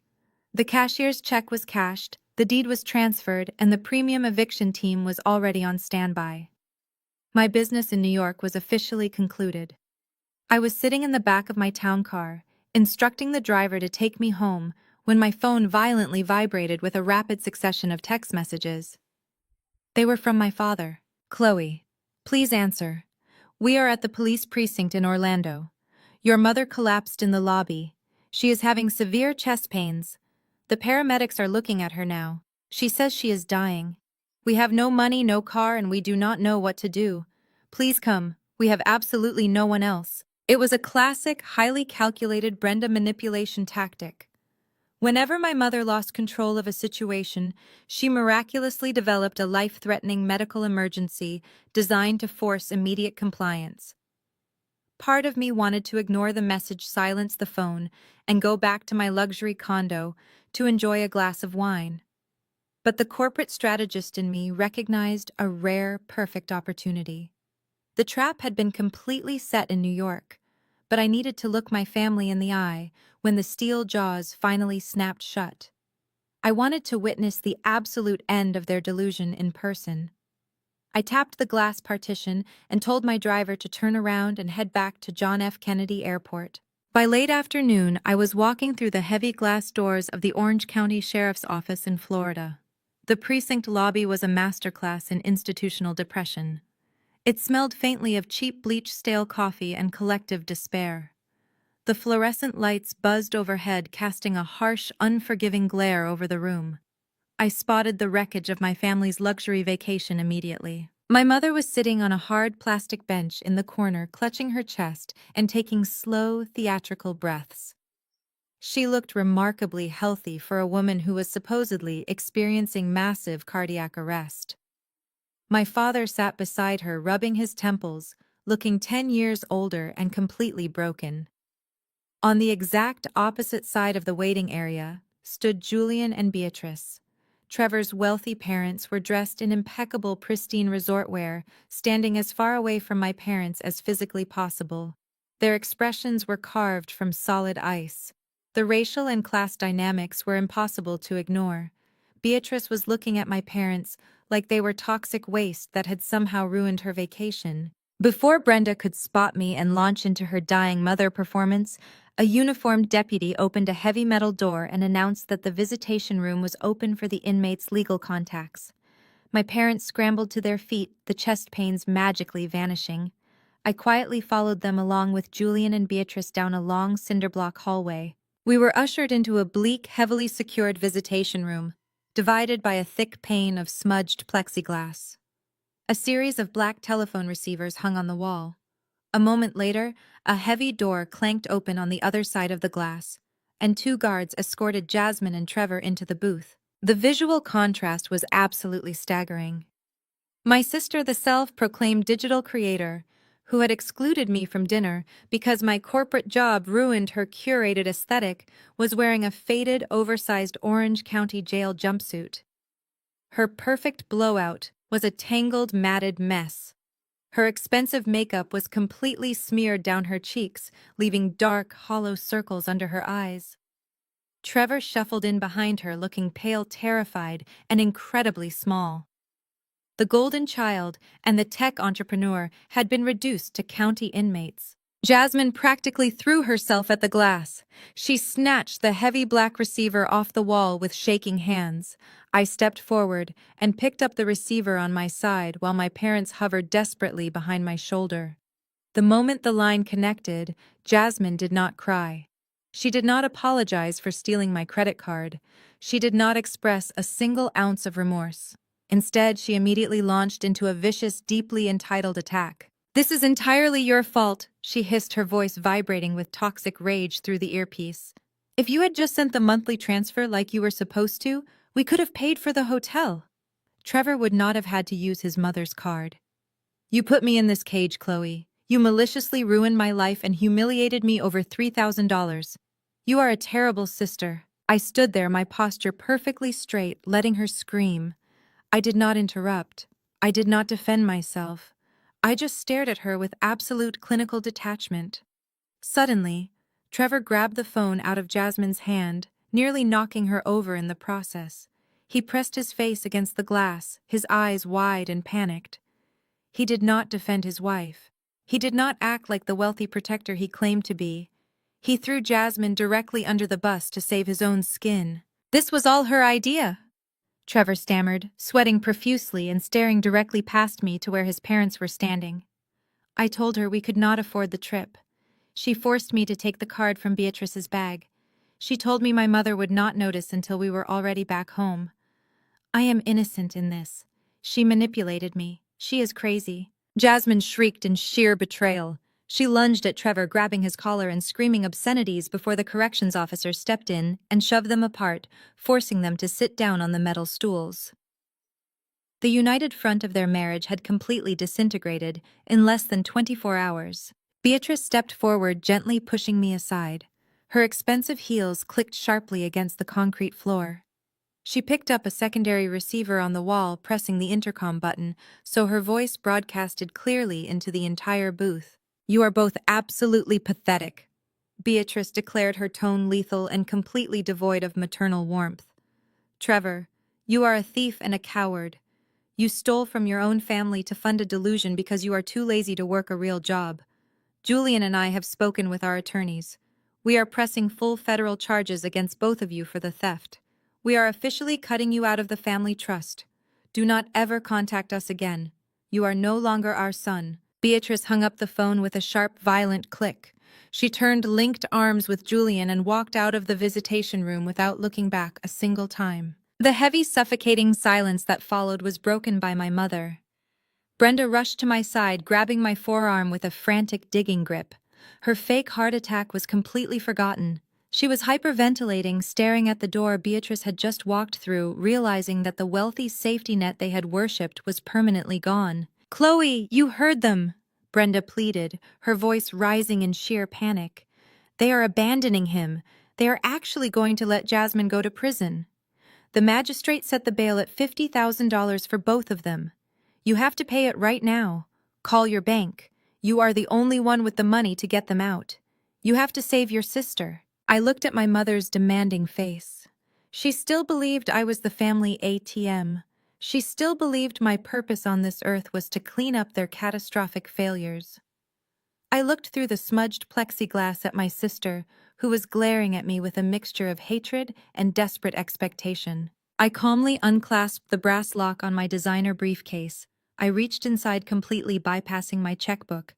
I did not pull out a credit card. I pulled out a single freshly stamped legal document, and I prepared to show them exactly what my money had bought. I pulled the thick embossed document from the crisp manila folder. I did not unfold it right away. I held it in my hands, feeling the heavy weight of the paper, the tangible proof of my financial independence and their ultimate ruin.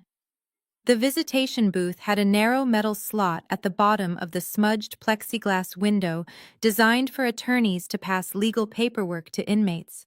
I aligned the document with the slot and slid it smoothly across the cold metal counter. Jasmine snatched it up immediately, her manicured fingers trembling as they gripped the edges of the paper. Behind me, my mother let out a massive, dramatic sigh of relief.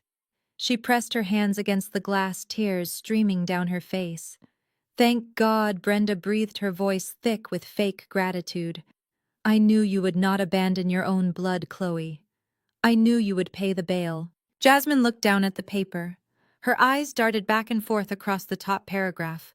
I watched her expression morph from arrogant expectation to deep, profound confusion. There was no mention of the Orange County Sheriff on that paper. There was no mention of bail amounts, court dates, or release authorizations. "What is this?" Jasmine demanded, her voice sharp and defensive. "This is not a release form. This is some kind of real estate document." "No, it is not a release form," I said, keeping my voice incredibly calm and perfectly level. "That is the recorded deed to the house in Connecticut. The house you currently live in. The house Mom and Dad live in. If you look closely at the heavily bolded name at the top of the page, you will see that I am the sole legal owner of the property." My father, who had been standing silently in the corner, suddenly pushed past my mother and pressed his face against the glass. "What are you talking about?" Martin demanded, his voice shaking. "That is our house. We have the mortgage." "You had a mortgage," I corrected him, turning my attention to the man who had threatened to disown me just days ago. "But you stopped paying it 6 months ago, Dad. You took the $3,200 I sent you every single month to keep a roof over your head, and you wired it directly to Trevor's fake shell company so Jasmine could pretend she was a wealthy entrepreneur." Jasmine's face drained of all color. Trevor physically backed away from the counter, his eyes wide with sheer terror as he realized the depth of the financial autopsy I had just performed. "You ignored every warning letter from the bank," I continued, my voice echoing off the cinderblock walls. "You let the house go into pre-foreclosure. It was scheduled to be sold at a public auction tomorrow morning. But I flew to New York yesterday and bought the distressed debt outright. I paid the bank in cash. The transaction is complete. You do not own a single piece of that property anymore." Brenda let out a sharp, breathless gasp. She looked at me as if I had just transformed into a monster right in front of her eyes. "Chloe, how could you do this to us? We are your parents. Where are we supposed to go?" I looked right through her tears. "I did not come to Florida to save you," I said, making sure every single word landed with absolute precision. "I did not come here to pay bail for criminals. I came here to look you in the eyes when I tell you that the bank account is permanently closed. The house is mine. I have already retained a premium eviction service. You have exactly 30 days to clear your junk out of my property before the locks are changed, and your belongings are thrown onto the curb." The reality of the situation finally slammed into Jasmine. The aesthetic illusion she had built her entire identity around was completely obliterated.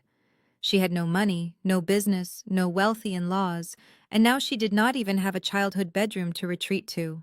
She snapped. Jasmine let out a blood-curdling scream and lunged forward. She slammed her fists violently against the thick plexiglass, trying to claw her way through the small metal slot. "I am going to destroy you!" she shrieked, her face contorted in pure, unhinged rage. "I am going to take everything you have!" The two corrections officers standing by the heavy metal door moved with lightning speed. They grabbed Jasmine by the shoulders, pulling her away from the glass. She kicked and thrashed, completely losing whatever dignity she had left. As she was being restrained, A plain-clothes detective walked into the visitation room on their side of the glass, holding a thick clipboard. He did not look amused. Jasmine Caldwell, the detective, announced, his voice booming over the intercom. "We just received the official statement from your sister's corporate legal team regarding the credit card you attempted to use at the resort. Because the card was tied to a registered corporate entity and you crossed state lines, we are officially upgrading your charges. You are now facing full federal indictments for felony wire fraud and corporate identity theft." Trevor let out a loud, pathetic whimper and sank to his knees on the concrete floor, putting his hands over his head. His own parents had abandoned him, and now he was facing federal prison time because of his wife's desperate need for social media content. I stood up from the metal stool, picked up my designer briefcase, and smoothed the front of my tailored charcoal skirt. I had seen exactly what I came to see. The transaction was over. As I turned to walk toward the exit, Brenda suddenly collapsed. It was not a fake heart attack this time. It was the sheer crushing weight of absolute defeat. She dropped to her knees on the filthy linoleum floor of the visitation room, grabbing the hem of my skirt with shaking hands. "Chloe, please," she sobbed, her tears leaving wet stains on the fabric. "I am so sorry. I am so sorry for the anniversary dinner. I am so sorry we laughed at you. We were wrong. Please reconsider this. You cannot put your own mother and father out on the street. We love you. You are our daughter." I looked down at the woman who had spent 35 years making me feel completely worthless. I felt no anger anymore. I felt absolutely nothing. I gently but firmly pulled my skirt out of her grasp. I took a step back, putting physical distance between us. "You are not sorry about the dinner, Mom," I said calmly. "You did not care about my feelings when you were laughing at me in that restaurant. You did not care about my feelings when you excluded me from the itinerary. You did not care when you boarded that flight to Florida fully intending to spend my hard-earned money to impress people who despise you." Brenda opened her mouth to speak, but I held up a single finger, silencing her completely. "You only care right now because the money finally ran out," I told her. "You are not mourning the loss of a daughter. You are mourning the loss of an ATM." I stepped around her crumpled form. My father was leaning against the cinder-block wall, staring blankly at the floor, completely speechless. He had nothing left to threaten me with. The black tax had been fully revoked. I pushed open the heavy metal door and began walking down the long, brightly lit corridor toward the lobby. Behind me, the muffled sounds of the visitation booth erupted into total chaos. The heavy steel door on the inmate's side clanged open. Through the thick glass, I could hear Trevor screaming at the top of his lungs. He was shouting at Jasmine as the guards dragged her away violently, demanding an immediate divorce, cursing the day he ever met her. The Golden Child's empire had completely and permanently crumbled into dust. I pushed through the final set of double doors and walked out of the precinct. The bright, warm Florida sun washed over me, a stark contrast to the cold, artificial light of the jail. I put on my sunglasses, unlocked my phone, and called my driver to take me back to the airport.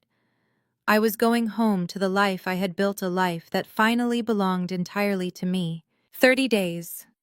Exactly 720 hours had passed since I walked out of that sweltering Florida police precinct, boarded a first-class flight back to New York, and permanently severed the toxic financial umbilical cord that had drained me for my entire adult life.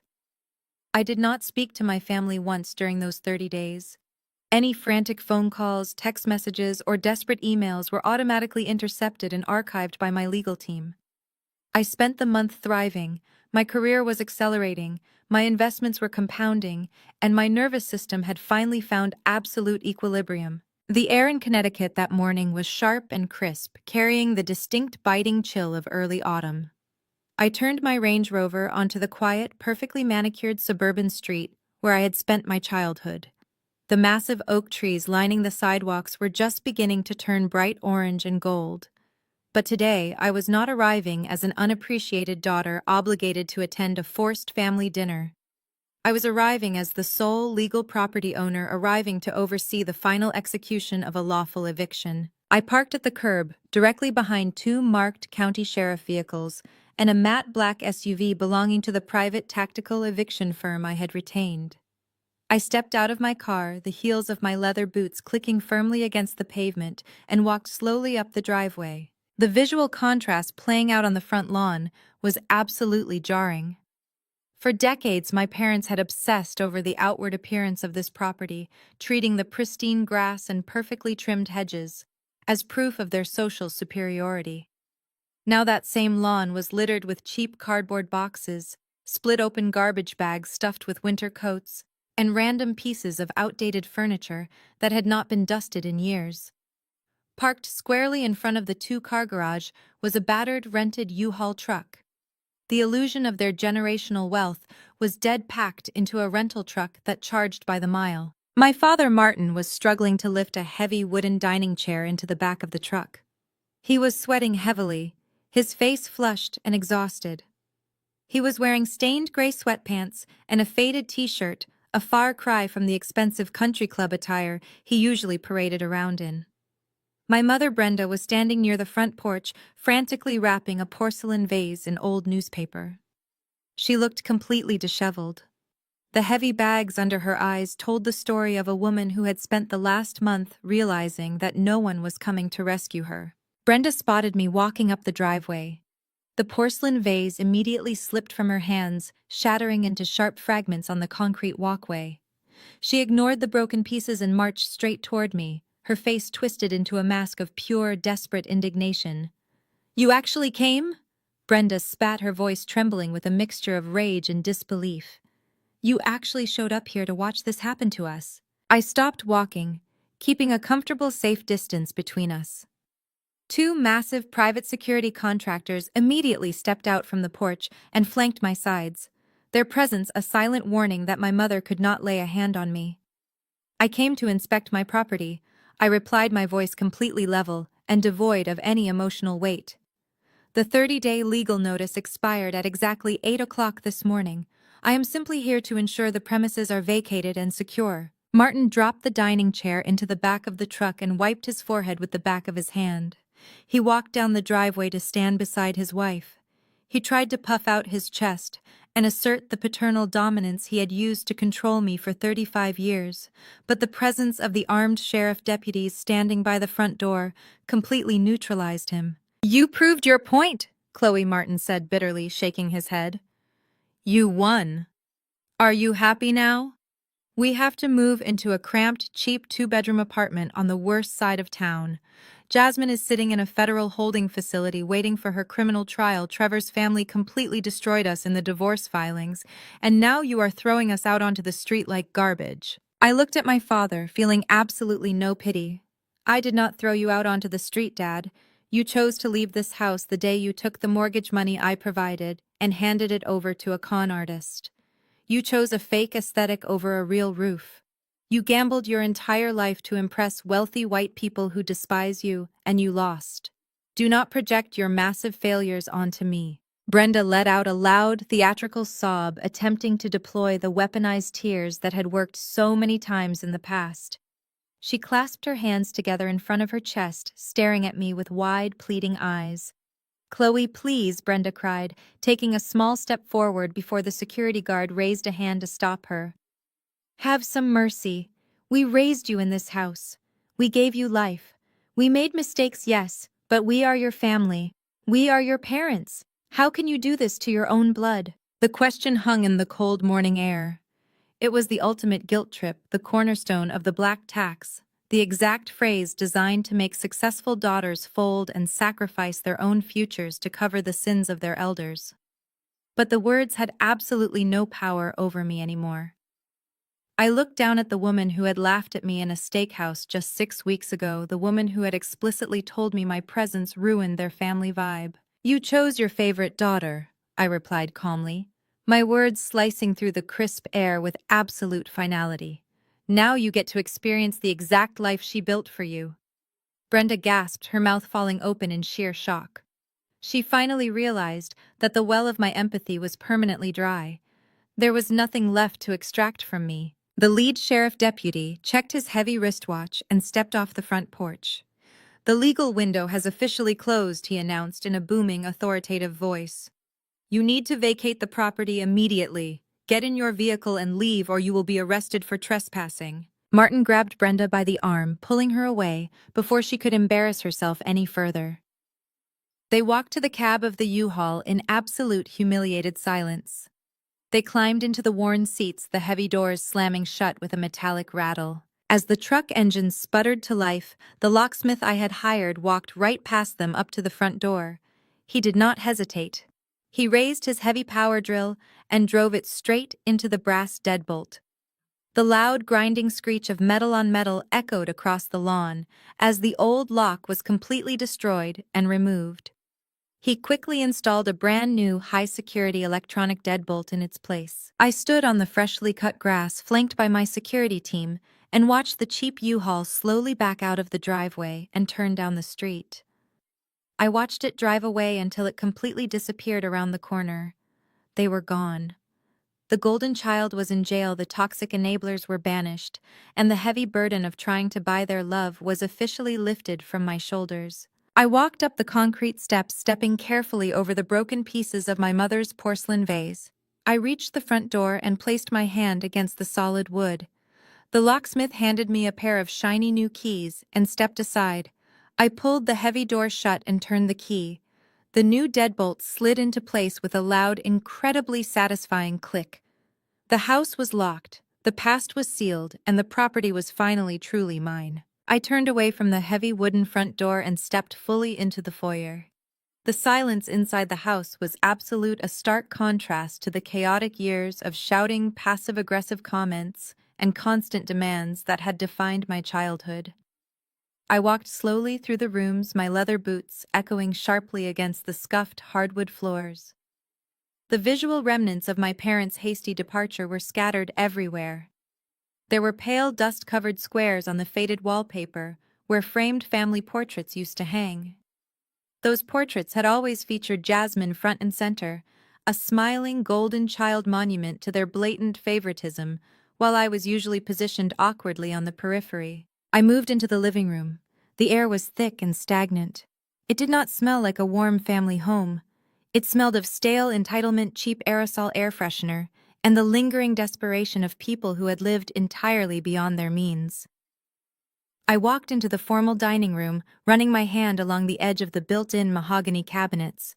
I remembered countless holiday dinners in this very room, sitting silently while my mother bragged to our extended relatives about Jasmine's imaginary business ventures, completely ignoring the fact that my corporate salary had paid for the turkey sitting on the table. But as I looked around, the emotional ghosts of my past began to rapidly evaporate. I was no longer a traumatized child seeking validation in these rooms. I was a seasoned real estate investor, and I began to view the property through a purely clinical financial lens. I saw the incredible architectural bones of the structure. I saw the high vaulted ceilings hiding behind outdated crown molding. I saw the expansive square footage that could easily be converted into an open concept floor plan. The house was essentially a blank canvas sitting on a half-acre lot in a rapidly gentrifying, highly desirable suburban neighborhood. It was a distressed asset begging for a modern transformation. I was standing in the center of what used to be Jasmine's bedroom, calculating the cost of tearing down a partition wall to create a master ensuite, when the sharp vibration of my cell phone broke the absolute silence. I pulled the phone from my pocket and looked at the screen. The caller ID displayed an unknown number originating from a federal holding facility in Florida. I stared at the glowing screen for a long moment. A month ago, a call from a jail would have sent my heart rate skyrocketing into a full-blown panic attack. I would have answered immediately, terrified and ready to deploy my resources to fix whatever catastrophic mess my family had created. Today, my resting heart rate did not alter by a single beat. Out of sheer detached curiosity, I swiped the green button and accepted the call. An automated robotic voice informed me that I was receiving a collect call from an inmate at the Orange County Correctional Facility. I pressed 1 to accept the charges. The line clicked, and the background noise of a chaotic, echoing room flooded the speaker. "Chloe, please do not hang up," a voice rasped desperately. It was Jasmine. Her voice was completely stripped of the arrogant, breathy vocal fries she used to project her fake wealthy aesthetic. She sounded exhausted, terrified, and incredibly small. I did not say a word. I simply stood by the window watching a stray leaf fall onto my newly acquired front lawn. Chloe. I am so sorry. Jasmine wept, her words tumbling out in a frantic rush. I am so sorry for everything. I was wrong. Trevor was manipulating me. I never should have touched your card. It is a nightmare in here. They moved me to a high-security block because of the federal charges. Trevor filed for divorce yesterday, and his lawyers are trying to pin the entire fraud operation on me. I have absolutely nobody left. Mom and Dad will not even answer the phone because they cannot afford the international calling fees. You are my big sister. I need you. She paused, taking a ragged breath, waiting for me to step into my assigned role as the family savior. When I remained completely silent, her true motive finally pushed its way to the surface. I just need a little bit of help, Chloe, she pleaded, her voice dropping to a desperate whisper. I do not have a lawyer. I do not have anything. Can you please just put $500 on my commissary account? The food here is making me sick. I just need a few $100s to get by until the trial. Please. You have so much money. It is nothing to you. I listened to her beg. The apology had lasted exactly 15 seconds before she pivoted right back to asking for my money. She was sitting in a federal jail cell facing years in prison, and she still viewed me as nothing more than a human ATM. I pulled the phone away from my ear, tapped the red button, and ended the call. The entire interaction lasted less than a minute. I did not yell at her. I did not tell her I told you so. I simply cut the connection. I immediately opened my phone settings, navigated to the call logs, and permanently blocked the facility's incoming number. I stood in the empty bedroom and took a deep, cleansing breath. A profound internal shift occurred in that exact moment. For my entire life, I had wrestled with the crushing unspoken guilt that society places squarely on the shoulders of successful Black women. We are taught from a very young age that our success is never entirely our own. It is community property. We are conditioned to believe that if we make it to the top, we are morally obligated to throw a rope back down and drag everyone else up with us, even if they are actively trying to pull us back into the mud. We are expected to be strong to endure abuse and to save everyone but ourselves. Standing in the house I had just legally taken from my abusers, I fully and permanently released that guilt. Refusing to be drained by parasites was not a betrayal of my family. It was a radical, necessary act of self-preservation. I was breaking a generational curse of financial abuse, and I refused to feel a single ounce of shame for protecting the life I had built with my own two hands. The black tax was officially abolished in my bloodline. I picked up my phones again and scrolled to the contact card for Richard, the lead contractor I used for all my commercial real estate renovations. He was ruthless, efficient, and produced impeccable work. I hit the dial button. Richard answered on the second ring. Good morning, Chloe. Tell me you have a new project for me. I am standing inside it right now, I replied, my voice ringing with absolute authority. It is a massive residential property in Connecticut. I want a complete floor-to-ceiling gut renovation. Rip out the carpets, tear down the partition walls, and strip it down to the studs. We are installing hardwood flooring, a marble chef's kitchen, and a luxury master suite. I want to transform this entire property into a high-yield luxury rental, and I want your demolition crew on site by tomorrow morning. 6 months passed in the blink of an eye. The transformation of my life during that half-year was nothing short of extraordinary. Without the constant suffocating drain of my family's manufactured crises, my mental energy reached levels I had never experienced before. I poured that newfound clarity directly into my career. I spearheaded a massive international supply chain restructuring that saved my firm millions, earning me a substantial performance bonus and a seat on the executive steering committee. I was no longer waking up with a tight chest, dreading the inevitable morning text message demanding money. I was waking up rested, focused, and completely in control of my own destiny. Despite my strict communication boundaries, the reality of my family's absolute collapse still found its way to me through the grapevine of extended relatives. I never reached out to ask for updates, but people who love drama simply cannot help themselves.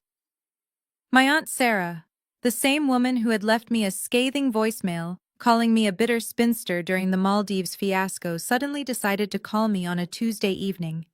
I answered the phone out of sheer curiosity, putting her on speaker while I prepared a quiet dinner. Her tone had completely shifted from judgmental to conspiratorial. She practically tripped over her own words, rushing to give me the latest gossip. The update was exactly as disastrous as I had predicted. Trevor had completely abandoned Jasmine. The moment they were released on bail, he filed for an expedited divorce, claiming he was a victim of her manipulation. His wealthy parents hired a team of ruthless defense attorneys who successfully shifted the bulk of the blame onto my sister. Jasmine, unable to afford private counsel, was appointed a public defender. Recognizing she had absolutely no case and a mountain of digital evidence against her, she accepted a federal plea deal. She was sentenced to 18 months in a minimum security federal camp, followed by 3 years of supervised probation. The Golden Child, the self-proclaimed luxury digital creator, was currently wearing a khaki uniform and working in a prison laundry room for pennies an hour. Aunt Sarah then gleefully moved on to my parents. After the eviction, Brenda and Martin had nowhere to turn. Their credit was completely destroyed by the foreclosure, and they had zero savings. They were forced to rent a cramped, outdated one-bedroom apartment on the second floor of a loud, poorly maintained building on the edge of town. Aunt Sarah described how Brenda constantly complained about the thin walls, the lack of central air conditioning, and the smell of the nearby dumpsters. They were entirely cut off from the country club lifestyle they thought they deserved. They spent their days arguing with each other in a space smaller than their old living room. Aunt Sarah paused after delivering this news, waiting for me to offer sympathy, or perhaps a check to upgrade their living situation. I simply told her it sounded like a difficult adjustment, wished her a good evening, and hung up the phone.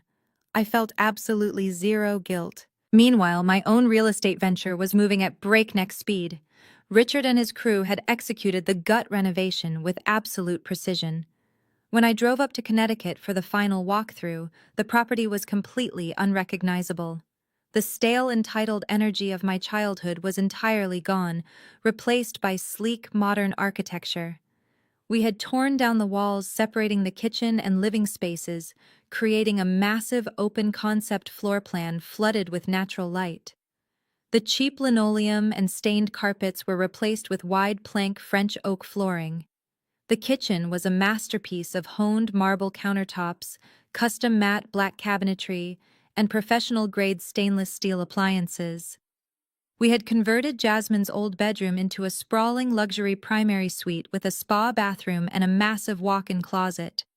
The irony was exquisite. Jasmine had spent her entire life faking a luxury aesthetic, and I had taken her actual bedroom and turned it into a million-dollar reality. I handed the keys over to a premium real estate brokerage, specializing in high-net-worth corporate clients. The agent warned me that the rental market was softening, and it might take a few weeks to find a qualified tenant for the premium price tag I was asking. She was wrong. The newly renovated luxury rental hit the market on a Thursday morning. By Thursday afternoon, the broker called me with a signed lease agreement. A senior pharmaceutical executive relocating from London had toured the property on his lunch break and offered to sign a 2-year lease on the spot. He did not negotiate the rent. He agreed to pay exactly $6,500 a month. That was more than double the $3,200 I used to blindly transfer to my parents every month. I had taken a toxic financial drain and transformed it into a massive passive income stream. My financial independence was absolute. The asset was fully optimized, and my portfolio had never looked stronger. I am sitting on the terrace of my penthouse condo right now, the city skyline stretching out before me in a glittering sea of lights. A cool evening breeze brushes past, carrying the faint hum of the bustling streets far below. I take a slow sip of my chamomile tea, leaning back into the plush cushions of my outdoor sofa. I feel incredibly successful. I feel entirely relaxed. Most importantly, I feel an absolute unshakable peace. Society places an incredibly heavy burden on women and an even heavier one on Black women. We are conditioned to be the mules of the world. We are told that our strength is measured by how much suffering we can endure for the sake of our families. We are handed the concept of the black tax, not as a choice, but as an inescapable biological obligation. We are taught that breaking generational curses means carrying our toxic relatives on our backs until we reach the finish line. But sitting here tonight, I know the absolute truth. Breaking a generational curse does not mean setting yourself on fire to keep abusive people warm. Sometimes breaking the curse means having the courage to walk away from the people who handed it to you. It means recognizing that family is an action, not a biological mandate. Blood simply makes you related, but consistent loyalty, respect, and mutual care are what make you family. My parents and my sister never treated me like family. They treated me like an appliance. They only valued me when I was dispensing cash, and they threw me out the moment I stopped functioning according to their demands. I used to wonder if cutting them off was an act of revenge. I used to wonder if I was being petty for letting the house go to foreclosure, for letting Jasmine face the legal consequences of her own theft, for letting my parents pack their lives into a cheap rental truck. But time has given me perfect clarity. It was never about revenge. It was entirely about survival. If I had continued to fund their delusions, they would have drained me until there was absolutely nothing left, and they would have stepped right over my empty shell without a second thought. I did not ruin their lives. I simply removed myself from the equation, and their own gravity did the rest. The greatest lesson I learned is that your worth is not defined by how much financial weight you can carry for other people. For years, I believed that enduring disrespect was the price of family loyalty. I thought breaking generational curses meant saving everyone else. But the truth is, you cannot heal people who are committed to using you. True liberation comes when you stop watering dead plants and start investing in your own peace. You are fully allowed to walk away from tables where respect is no longer being served. If you are ready to choose your own peace over family toxicity, hit the subscribe button and share your boundary story in the comments below.